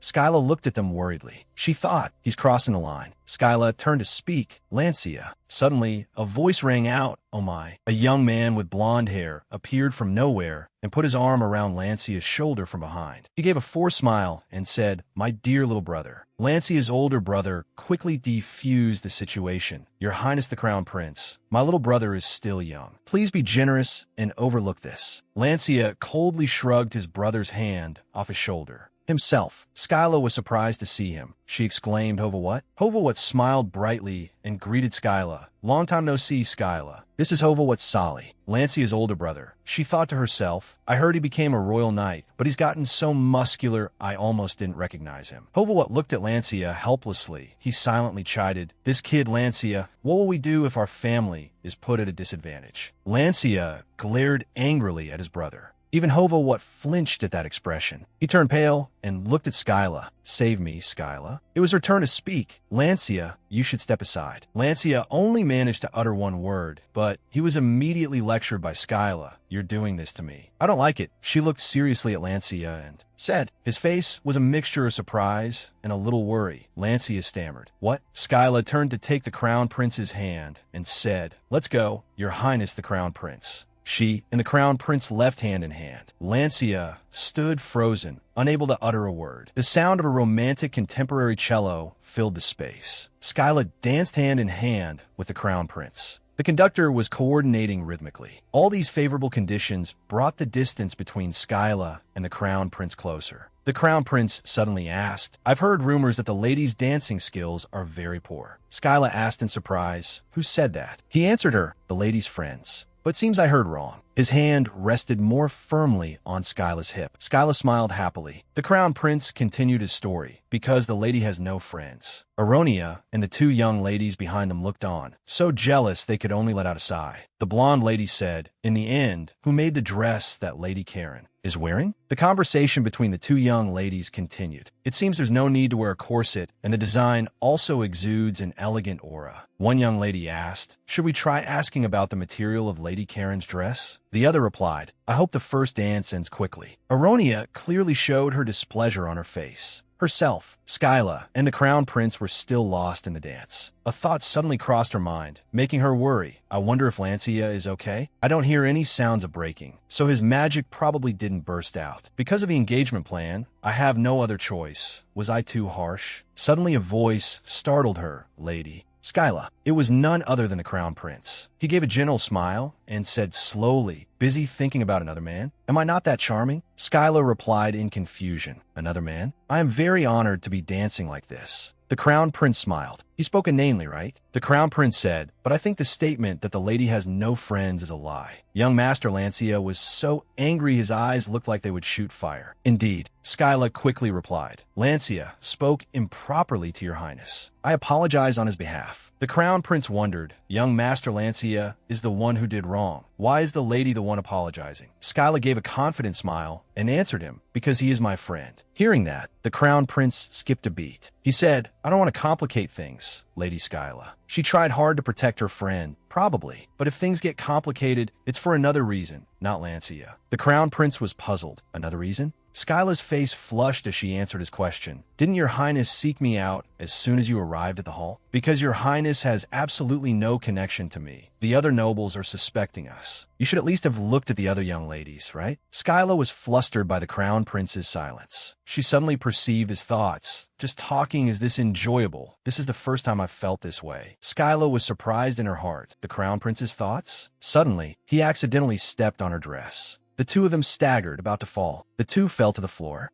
Skyla sat up, dazed. She thought to herself, because I couldn't hear his thoughts, I thought he was special like Lancia. The Crown Prince spoke. The rumor about the lady's poor dancing skills seems to be true. Skyla seemed to have realized the current situation. Now, she was now sitting on top of the Crown Prince with one hand on his chest. He said, Stopping like this in the middle of a dance is truly awkward. Skyla scrambled to her feet and stammered, I'm sorry. She said to herself in her thoughts, It's because I was surprised to suddenly hear his thoughts. Of him, the Crown Prince gently wrapped his arm around her waist. He comforted her, Don't worry. As I said, I have a condition where I fall easily, but what should we do? Everyone is watching. Will they believe we really fell in love at first sight? As he spoke, he used one arm to pull her close to him. To everyone's astonishment, the Crown Prince teased, It looks like the lady fell for me first. Skyla was extremely flustered. She frowned and replied, Your Highness, let me go. The Crown Prince carefully raised his hand to her cheek and expressed himself. I want to emphasize my point once more. I don't want to complicate things, and I like you, my lady. Skyla's eyes showed clear surprise. He was face to face with her and said, Honestly, as you suggested, my lady, why don't we show everyone something? Else? The Crown Prince placed his thumb on Skyla's lips, a sight that left her wide-eyed and speechless with surprise. He looked at Skyla with affectionate eyes and a slight smile on his lips. Despite the surrounding people paying attention, it seemed only Skyla was helpless in this situation. The Crown Prince suddenly burst out laughing. He laughed out loud in front of the other nobles. The Crown Prince stood up and extended his hand to her. He teased Skyla. How dare the lady make that face at me? Does the lady not like me? Skyla's expression was flustered. She hesitantly reached her hand towards the crown prince and replied, "I'm sorry, but my standards are quite high." He gently took Skyla's hand. The crown prince suddenly placed a light kiss on the back of her hand. The crown prince looked at Skyla with a smile and said, "I was very happy to dance with you, my lady." She looked at him, but couldn't say a word. It seemed the dance had come to an end. The crown prince placed a hand on his chest and spoke, "I will contact the ducal family directly." Skyla also curtsied in return. The crown prince turned and walked away. Skyla seemed to feel something about the kiss just now. She lightly scratched the back of her hand. Suddenly, someone approached Skyla from nowhere and spoke. Lady Skyla. A young man with light brown hair with golden highlights and a shy appearance appeared beside her. Skyla rolled her eyes sharply. She thought to herself, it's starting again. Someone must have dared him to try and ask Lady Karen to dance. I'm sure of it. Her expression changed instantly. Skyla angrily muttered, wanting to turn me into a laughingstock for their amusement. How dare they? The young nobleman, just as she predicted, spoke up. Lady Skyla, could you dance with me? Before he could finish the sentence, Skyla replied bluntly, I refuse. Her words were like a stone weighing on his head. The bewildered nobleman exclaimed, What? Why? In his heart, he thought, a man like me isn't bad at all. Why refuse so immediately? Skyla didn't even spare him a glance. She replied haughtily, because His Highness the Crown Prince wouldn't like it. The young nobleman seemed shocked by those knife-like words. He stood there like a fool. The young ladies around wouldn't stop gossiping. Skyla understood. I know. It's no coincidence that the Crown Prince chose me as his opening dance partner. He would rather make an official announcement than let people. Suspect. Suddenly a group of young ladies holding their dresses rushed towards her. They called out with bright smiles, Lady Skyla. That young nobleman was immediately pushed aside. One young lady spoke up. That dance with the Crown Prince just now was very beautiful. Skyla was bewildered. What is it now? Another girl gave a shameless smile. She said, If it's all right, my lady, please join us for tea. Skyla could clearly read their thoughts. His Highness the Crown Prince is especially fond of Lady Skyla. Isn't he? Since when? How? Is the dress the lady is wearing made of? Velvet? Another person maliciously thought, I can't believe it. Where did she get something so expensive? Skyla also understood the situation clearly. She told herself, these people don't really mean to praise me. They just want to know the inside story. These girls were annoyingly thick-skinned. They laughed loudly and urged her, we've already prepared snacks. Let's go. Their real desire was for Skyla not to leave. She was angry inside. These people, why are they so persistent? Suddenly, someone's footsteps approached and a voice spoke up. Excuse me, but I have a prior appointment with the lady. It turned out to be Viscount Adesina. Seeing him, Skyla called his name. A young lady hesitantly wondered, Who is that? He bowed his head slightly and introduced himself. I am Viscount Adesina, a royal mage. It is my honor to meet the noble ladies here. Those girls immediately switched their target to Adesina. They quickly tried to get acquainted. So you're the mage? Sorry, we didn't know because we've never seen a mage before, so... He gave a friendly smile and quickly chatted with them. It's all right, but I have something to discuss with Lady Karen. I'm sorry, but may I have the lady to myself first? It seems the Viscount's goal was successful. The young ladies agreed immediately. They also replied to him, we will wait. Skyla sighed in relief, thinking to herself, as expected of a mage, this empire has many mages, so he is very popular. Viscount Adesina turned to her and said, Shall we go, Lady Karen? Skyla averted her eyes. The night sky covering the building exuded a magnificent and mysterious beauty. At this moment, she was chatting with Viscount Adesina on the balcony. Skyla crossed her arms and spoke. Thank you, Viscount. He said nothing and just stared at her. Skyla asked, bewildered, Why are you looking at me like that? Adesina replied, innocently with wide eyes, No, it's just, I didn't think I would receive thanks from a lady. She was dissatisfied with his answer. What do you mean by that? The Viscount took the chance to sneak a peek at Skyla's face. She was startled because she could see Adesina's thoughts. Her beauty is too stunning. Even more beautiful today. He blushed and said slowly, Normally the lady would have grabbed me by the collar and given me a beating. But now you're so gentle, so I'm confused. He carefully cleared his throat and spoke. Anyway, I actually have something to say to the lady. In Adesina's mind, he thought, I have to make her promise not to reveal my identity. The Viscount had only just thought it, but he immediately got her answer. Don't worry, I won't tell anyone about the Viscount's secret. I swear on the honor of the ducal house of Karen. I swear. He looked at her as if 1,000 questions had sprung into his mind. Adesina uttered, "Why?" Skyla smiled lightly and teased, "Or do you want me to go and tell everyone?" The Viscount's cheeks flushed pink. He averted his eyes slightly and said, "That's not it." In the night sky before them, brilliant fireworks exploded. Skyla glanced at Adesina. She felt something was not right. Is he in turmoil? His thoughts are too complicated. He hesitated. "My lady, you are truly very kind." Skyla gave a silent laugh and replied, "I don't think that word should be used in this case." "Here." The Viscount suddenly lowered his head. He said restlessly, "The lady doesn't take advantage of my weakness. If that's not a good deed, then what is?" She stood up straight. Skyla looked seriously at Adesina and said bluntly, "It's just the obvious thing to do. Who wouldn't want their own secrets to be kept safe? Knowing someone else's weakness and doing nothing about it, that's normal." His face flushed, moved by Skyla's words. Adesina felt giddy. He raised a hand to his chin, thinking about something. The Viscount seemed to have had his heart captured. Skyla wore an emotionless expression. She understood her own ability well. "I have a secret too. I don't want my life to be threatened by the curse of hearing other people's thoughts. To be honest, whether he's the descendant of a witch or the grandfather of a witch, I don't care." Skyla looked away. She muttered, "It's really cold." Adesina finally spoke up. "It seems I have misunderstood you all this time, my lady." She wondered, what misunderstanding? He carefully voiced the thoughts he had held for a long time. "Initially, I judged you based on the rumors in high society, that you were someone who would readily exploit my weakness. But looking back now, I see I was wrong. You are an upright and righteous person, my lady." Skyla thought helplessly and awkwardly. Did you forget? I already took advantage of you." Adesina bowed politely and expressed, "I am truly sorry. The kind lady let me into her carriage, but I shamelessly threatened you." Skyla just stood there listening to him speak. The Viscount placed a hand on his chest. He said sincerely, "Please forgive me." She smiled and replied, "You also opened the palace gate for me today. Let's consider it even." Adesina avoided Skyla's gaze. A beautiful red crystal appeared in their conversation. The Viscount recounted, "The holy relic of Hepnia. Have you ever heard of the witch O's magic stone?" She hummed in response. He continued, "Then you must have also heard the legend that says, whoever possesses the stone will capture the affection of the one they desire." The Viscount took a step closer. Adesina lost himself in her eyes and said, "It's as if you were holding that magic stone, my lady." Indeed. He raised his hand to fix Skyla's hair and then called her name, Lady Skyla. "May I call you by your name?" Adesina said with utmost sincerity. His heart. Skyla's expression became somewhat serious. Adesina was still smiling. He looked very happy. She crossed her arms and called his name, Viscount Adesina. "It's Lady Karen." Adesina was startled by Skyla's words. The atmosphere became serious. She warned him, "Didn't I tell you to find someone else if you want to play games?" The Viscount tried to avoid her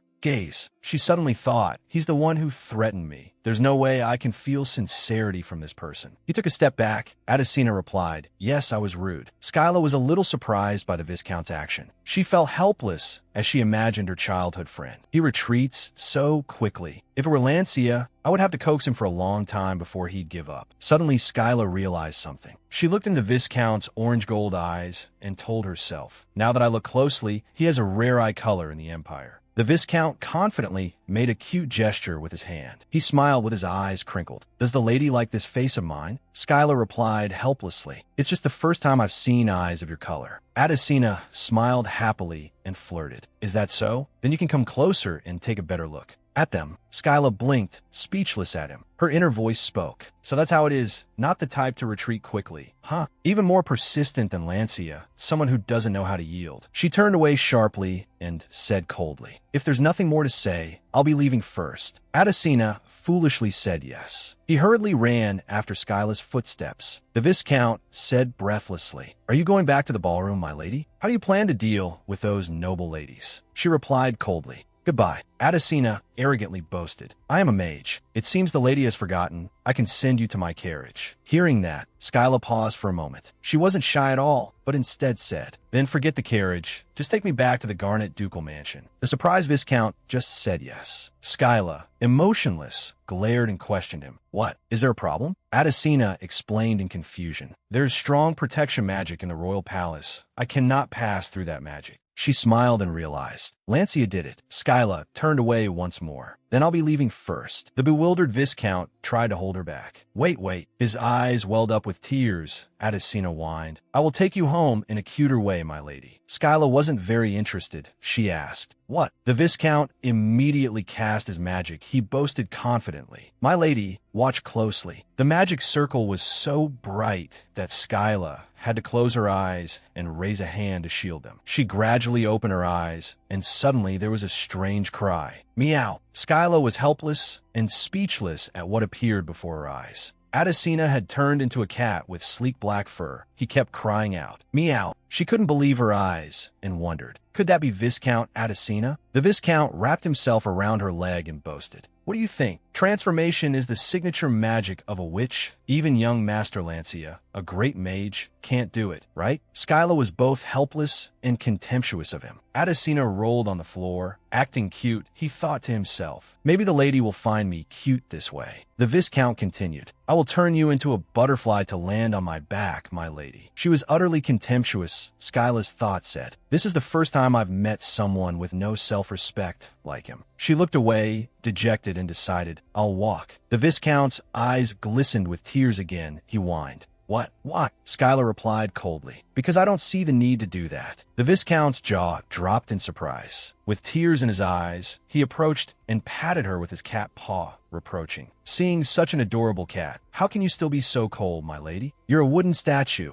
a glass doll. Skyla reached out to leave. She said goodbye. Even so, thank you for showing me a rare magic. I'm leaving now. Suddenly, Adesina shot up into the air. He let out a loud meow. The next second, the Viscount was curled up in Skyla's arms. Suddenly, Aronia appeared from nowhere, a wine bottle in her hand, rushing straight at Skyla, despite the butler trying to stop her. My lady, you cannot enter here without permission. You go back, Aronia said loudly. What do you mean I can't? Lady Skyla is here, isn't she? Meanwhile, Skyla was surprised, not understanding what was happening. She recognized Aronia. The drunken woman approached Skyla and slurred. Lady Skyla, so you really are here. She thought to herself, still not tired of this, Aronia? Skyla raised a hand to cover her nose from Aronia's smell of alcohol. She asked, how much did you drink? The surprised butler thought, do they know each other? Skyla ordered him. You may go. In her heart, she thought, causing a scene is of no use. Adesina was still enjoying the moment in her arms. Aronia and Skyla stood face to face. She was drunk, her whole face flushed red. Aronia spoke, I'm not drunk. Both the Viscount and Skyla had the same thought. She's drunk. She lowered her head. The thoughts in Aronia's heart also became clear. I tried so hard today. She said slowly, I really hate you, my lady. Skyla read Aronia's every thought clearly. Why didn't His Highness the Crown Prince dance with me? Why did he dance with Lady Skyla instead? And the dress, why did that scrap of fabric attract more attention than me? Skyla reminded her helplessly. Lady Aronia, if you don't want to be embarrassed, you should go back. She retorted, why did you go tattling to my father? Last time, you ruined my business deal. As soon as Aronia finished, Skyla explained, I gave advice before that business deal failed. Her eyes filled with tears, and she shouted, after that, do you have any idea what my position is in the Garnet Mansion? Skyla still replied coldly, I don't know. Aronia yelled in her face. Yes, how would you know? She came closer and pointed a finger at Skyla's face. Aronia said jealously, because from the very beginning, Lady Skyla has always had everything in her hands. She slowly retracted her finger and recounted.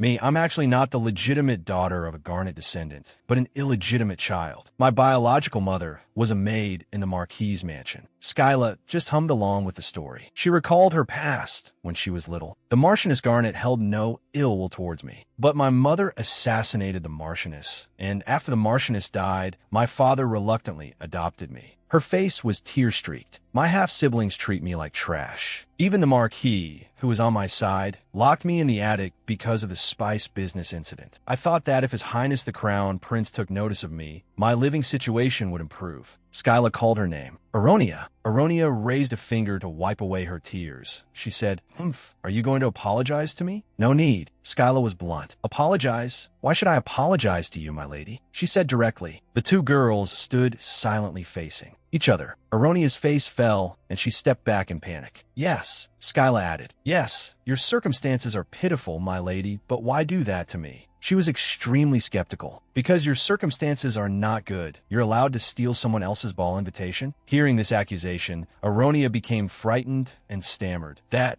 matter. How did you? Skyla used her eyes to tell her. Circumstances and faults are two different things. Are you trying to forgive your own wrongdoing and make excuses for yourself? Then suddenly she asked an unrelated question. You're still short 5 million francs. The girl asked blankly. What? What was that? Skyla repeated. I gave you 5 million for your business, didn't I? Where did you throw it away this time? She added, if you need more, I'll give it to you. Hearing her words, the girl blushed and lowered her head. Finally, Skyla looked straight in her eyes and emphasized every word. As long as you never appear before me again. Before leaving, she left one last remark. Sober up before you go in. Leaving Aronia standing there in overwhelming silence. Inside the mansion, the cat in Skyla's arms was acting cute. It kept rubbing against her in a very adorable way. The cat thought happily. The lady isn't going to take me home with her, is she? Hearing this thought, she was speechless. That's right, I'm still holding it. The butler behind her thought. So cute, I really want to smell those paw pads. Hearing this, she glanced over. Then she held the cat out with both hands and asked the butler, want it? The cat vehemently protested his touch. Seeing this, he waved his hands. No, this is the lady's cat. How could I? While Skyla wearily muttered, just take it, it's fine. Unexpectedly, the cat got angry and threatened her directly. If you abandon me, my lady, I will appear in your dreams. She looked at it for a long time and then sighed to herself. Annoying, I should have just left it on the balcony. After thinking, she lowered her eyes and let out a breath. Finally, she made a decision. I should greet Lancia's family and then go back, right? I'll deal with this one first. A large door was opened by someone. She put the cat down from her arms. It suddenly called her name. Lady Karen, it asked angrily, are you planning to give me to a servant? She replied nonchalantly, I can't bring the Viscount home. Hearing this, its eyes filled with aggrieved tears. How could you tell me to go and be held by another man? Skyla looked at it, speechless. What kind of phrasing is that? The cat continued to reason. Many servants have already seen the cat in the lady's arms. If I suddenly disappear, they will ask where you abandoned me. After saying that, it thought smugly. This way, I'll follow the lady to the Garnet Ducal Mansion. Yes, and I'll get her to raise me too. It even thought about the future, and she will gradually open her heart to me. In the end, she had a compromise. Fine, do as you wish. The cat, having gotten its way, cried out, you have to hold me, my lady. As Skyla pushed the door open, a voice rang out. Oh my lady. A group of ladies approached with bright smiles. We were waiting for you. Seeing the group in front of her, her eyes immediately filled with disgust. It's not clear what happened, but the group was frightened and stepped back. The fierce cat bared its teeth and stared straight at them. She took that opportunity to calmly turn away. My cat is quite sensitive. I'll be leaving first. The group still wanted to say something. My lady, wait. But the cat immediately turned back to look at them with a cold glare. The group could only smile awkwardly and turn away. Skyla stood with her arms crossed, waiting for the cat to approach. It asked smugly, how was that? I had a good job, right? She didn't deny it. It was useful. The people who just appeared made her feel annoyed as she thought, I don't want to talk to those half-hearted people who only approach to satisfy their curiosity. At most, it would just be gossip about the relationship between me and the Crown Prince. I hate wasting time on things like. So, after thinking, she looked around. But where did Lancia go? Beside her, Atberry looked thoughtful. Isn't young Master Lancia wonderful? Skyla's eyes suddenly widened when she heard the sentence. Over there, Atberry shyly continued. Should I ask him to dance with me? Only then did Skyla turn her head towards the sound. Lancia? The woman next to Atberry let out a breath and said, are you in your right mind? Young Master Lancia is famous for not dancing with any. One, Atberry, still daydreaming with a blush, said, who knows, he's sitting all alone by the window. Isn't that pitiful? She looked over there for a long time. Then she decided to walk over and ask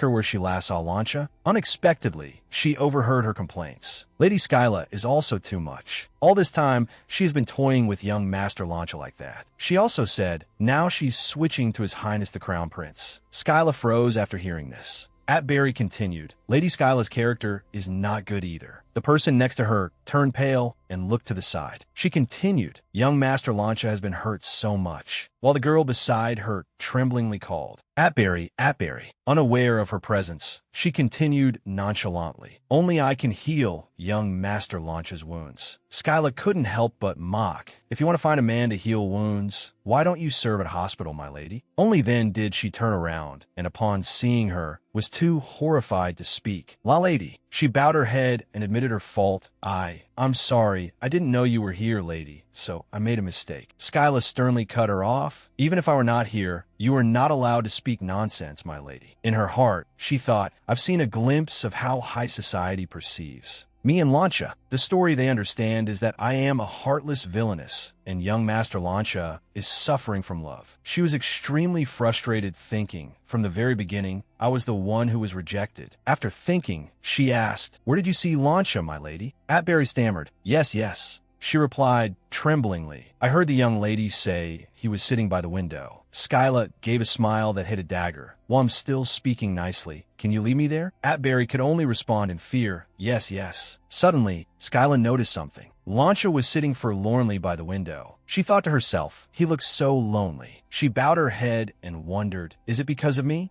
She was in a state of doubt. Did I really do something wrong? Suddenly, someone called her name, Skyla. She immediately turned her head to look. Hovawart waved and said with a smile, it really is Skyla. She turned to look at him and softly called, Hovawart. Hovawart smiled in greeting. Long time no see. Was it a bit chaotic earlier? Skyla smiled and asked back, have you been well all this time, Hovawart? Suddenly, he extended his hand in front of her. It's been a while. Let's shake hands. Skyla recalled a childhood memory and suddenly felt uneasy. Why a handshake? From childhood until now, I've seen enough terrible sights. Hovawart smiled and explained, as the one who will become Duke Karen. From now on, I must maintain etiquette. I hope for your help. Young Duke Karen. She suddenly understood his intention. Trying to get in line first? But I like someone this perceptive. Finally, she reached out and took his hand, taking the opportunity to ask a few polite questions. How are Duke Sally and the Duchess? He smiled in reply. They've gone to have an audience with Her Majesty the Queen. They'll probably be talking for a long time. Hearing this, she thought to herself, I won't be able to greet them today either. Then she turned and called, Launcha. The boy in front of her had his head down. Launcha sadly bowed his head. After hearing her call, he immediately raised his head and called softly, Skyla. She was startled as she looked into his eyes. His eyes seemed to hold something, making her softly call his name, Launcha, in her heart. After a moment, she asked, why that expression? Are you in a bad mood? Launcha replied, I don't know. Skyla asked again, don't know what? He answered sadly, I also don't know why I don't know. Hovawart, standing behind her, pretended to cough twice. Then he whispered into Skyla's ear. He's saying that if it's not you, he absolutely won't dance. He also said, I don't know what happened, but take a look. Originally, Launcha is just like that. After hearing this, she didn't know what to say. Suddenly, a cat's paw rested on her foot. The kitten looked up, showing her its sparkling eyes. Seeing this, Hovawart's eyes lit up. Oh my, where did such a cute cat come from? He sat down with a friendly smile. Little kitty, let me pet you. Come here. Unexpectedly, the cat glared at him and told him to get lost. When Hovawart reached out his hand, it disdainfully dodged. It even swiped at him with its claws. He turned pale looking at his reddened hand. Earlier, Hovawart had invited a girl to dance. Would you like to dance with me, my lady? But it seems he was rejected, he thought resentfully. Rejected from a dance, and now rejected by a cat. Tears of resentment began to fall. I'm going to get a drink. As Hovawart dejectedly turned away, Skyla was still bowing her head, lost in thought. She stood there, stunned. Launcha is originally like that. How long must I rely on that sentence and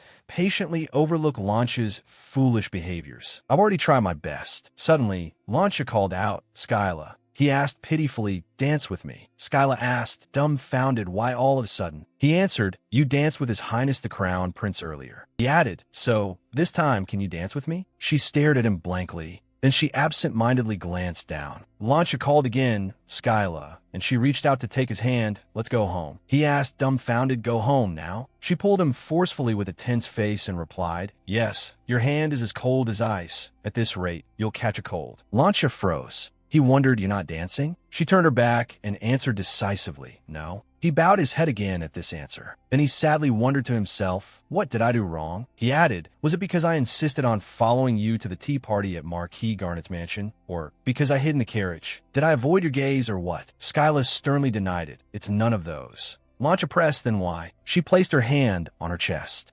She said, are friends. She reminded herself, yes, friends, that is the distance between us. She added, Launcha, since we are friends, we cannot dance at the ball. Dancing is an act for people in love. He immediately asked, so are you and His Highness the Crown Prince lovers? Skyla bowed her head and denied it, no. Then she added, but His Highness the Crown Prince is interested in me, so he asked me to dance. It's unknown what he was thinking, but he said, then we can just become lovers. She froze and asked again, what? Her eyes were full of astonishment. He said with tears welling up, no matter how foolish I am, I still know that dancing is only for couples in love. His eyes blurred with tears. I like you, Skyla. Don't leave me, I beg you. He said while crying, I've decided to keep saying it until you understand my feelings. So, no matter how many times you push me away, it's okay. Then he also said, but I'm very scared that you will leave me. Skyla called out, Launcha. She wondered, why are you crying? This fool, why are you making me misunderstand, just like before? Launcha added, this is the 323rd time, Skyla. Now I want to end it right here. He repeated, Skyla, I like you.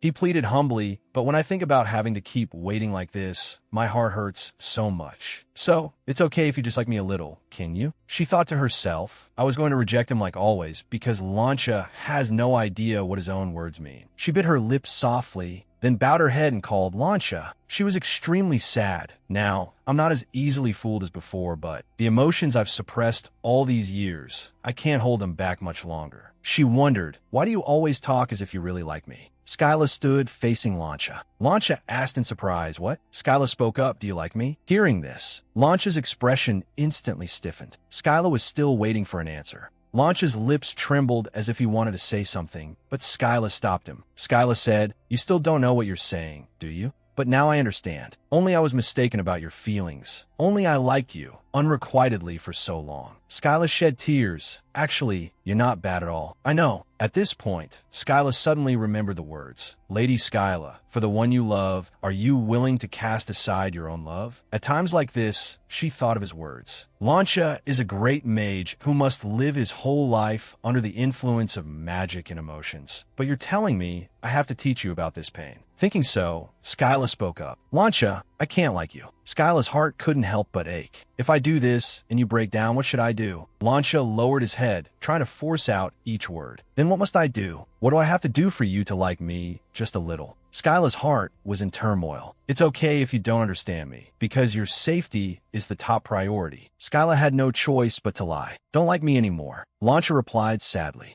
I don't want to. Hearing that, Skyla looked at him in utter surprise. Launcha said, Skyla, liking you is my feeling. Two streams of tears rolled down Launcha's face. He said emotionally, as long as it's you, I can't control my emotions. I don't like you because someone else told me to. I like you because it's what I want. Even if you don't accept me, I will always like you. In the middle of a magnificent, luxurious room, Skyla stood there. Because you don't like me, I won't confess anymore. But if you ever change your mind, tell me to confess to you for the 324th time, okay? Skyla's face flushed as she thought to herself. Maybe that preference of his is real, but I don't believe he likes me. Skyla quickly turned her face away. She was restless because if the first person you relied on was someone else, you would probably like that person now, not me. Skyla left with sadness. Before leaving, she said to Launcha, I'm going home first. Seeing Skyla leave just like that, Launcha was rooted to the spot. At this moment, a few other young ladies came to talk to her. Lady Skyla, today, while dancing with His Highness the Prince. Lady, where did you buy that dress? Skyla was in no mood to answer them and said, Excuse me. Her slender figure continued to walk towards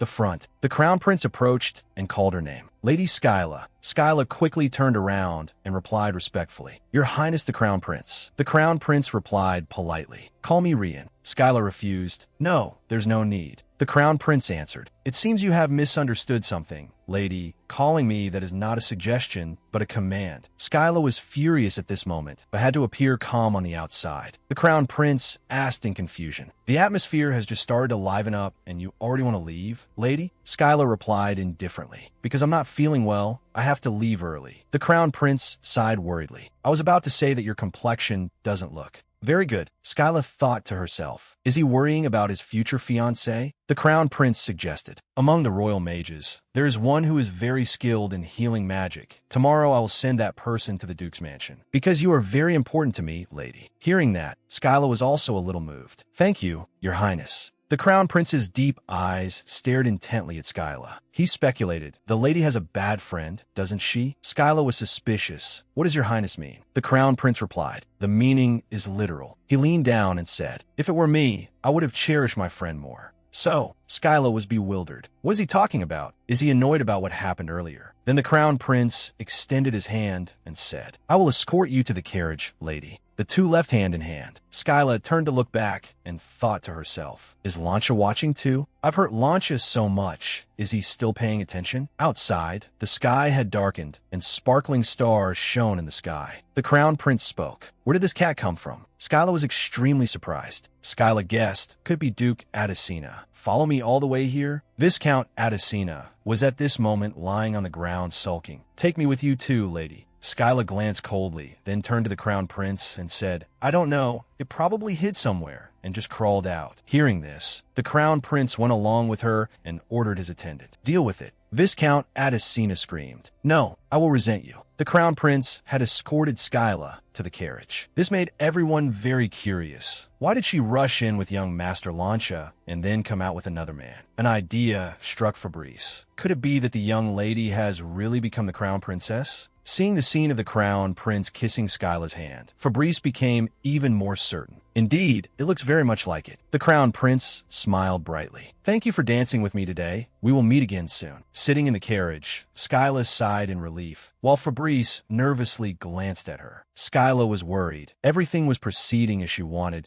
but she still felt a sense of guilt. She thought of Lancia for a moment. Skyla felt regret. I shouldn't have left him alone. Lancia, inside the room, was also filled with longing for Skyla, the sorrow unconcealable on his face. Thank you for watching today's video. Our story will continue with many exciting developments ahead, so don't forget to press like and subscribe to the channel to support us and not miss the latest story episodes. Wishing you moments of relaxation and fun. See you in the next video. Thank you for watching.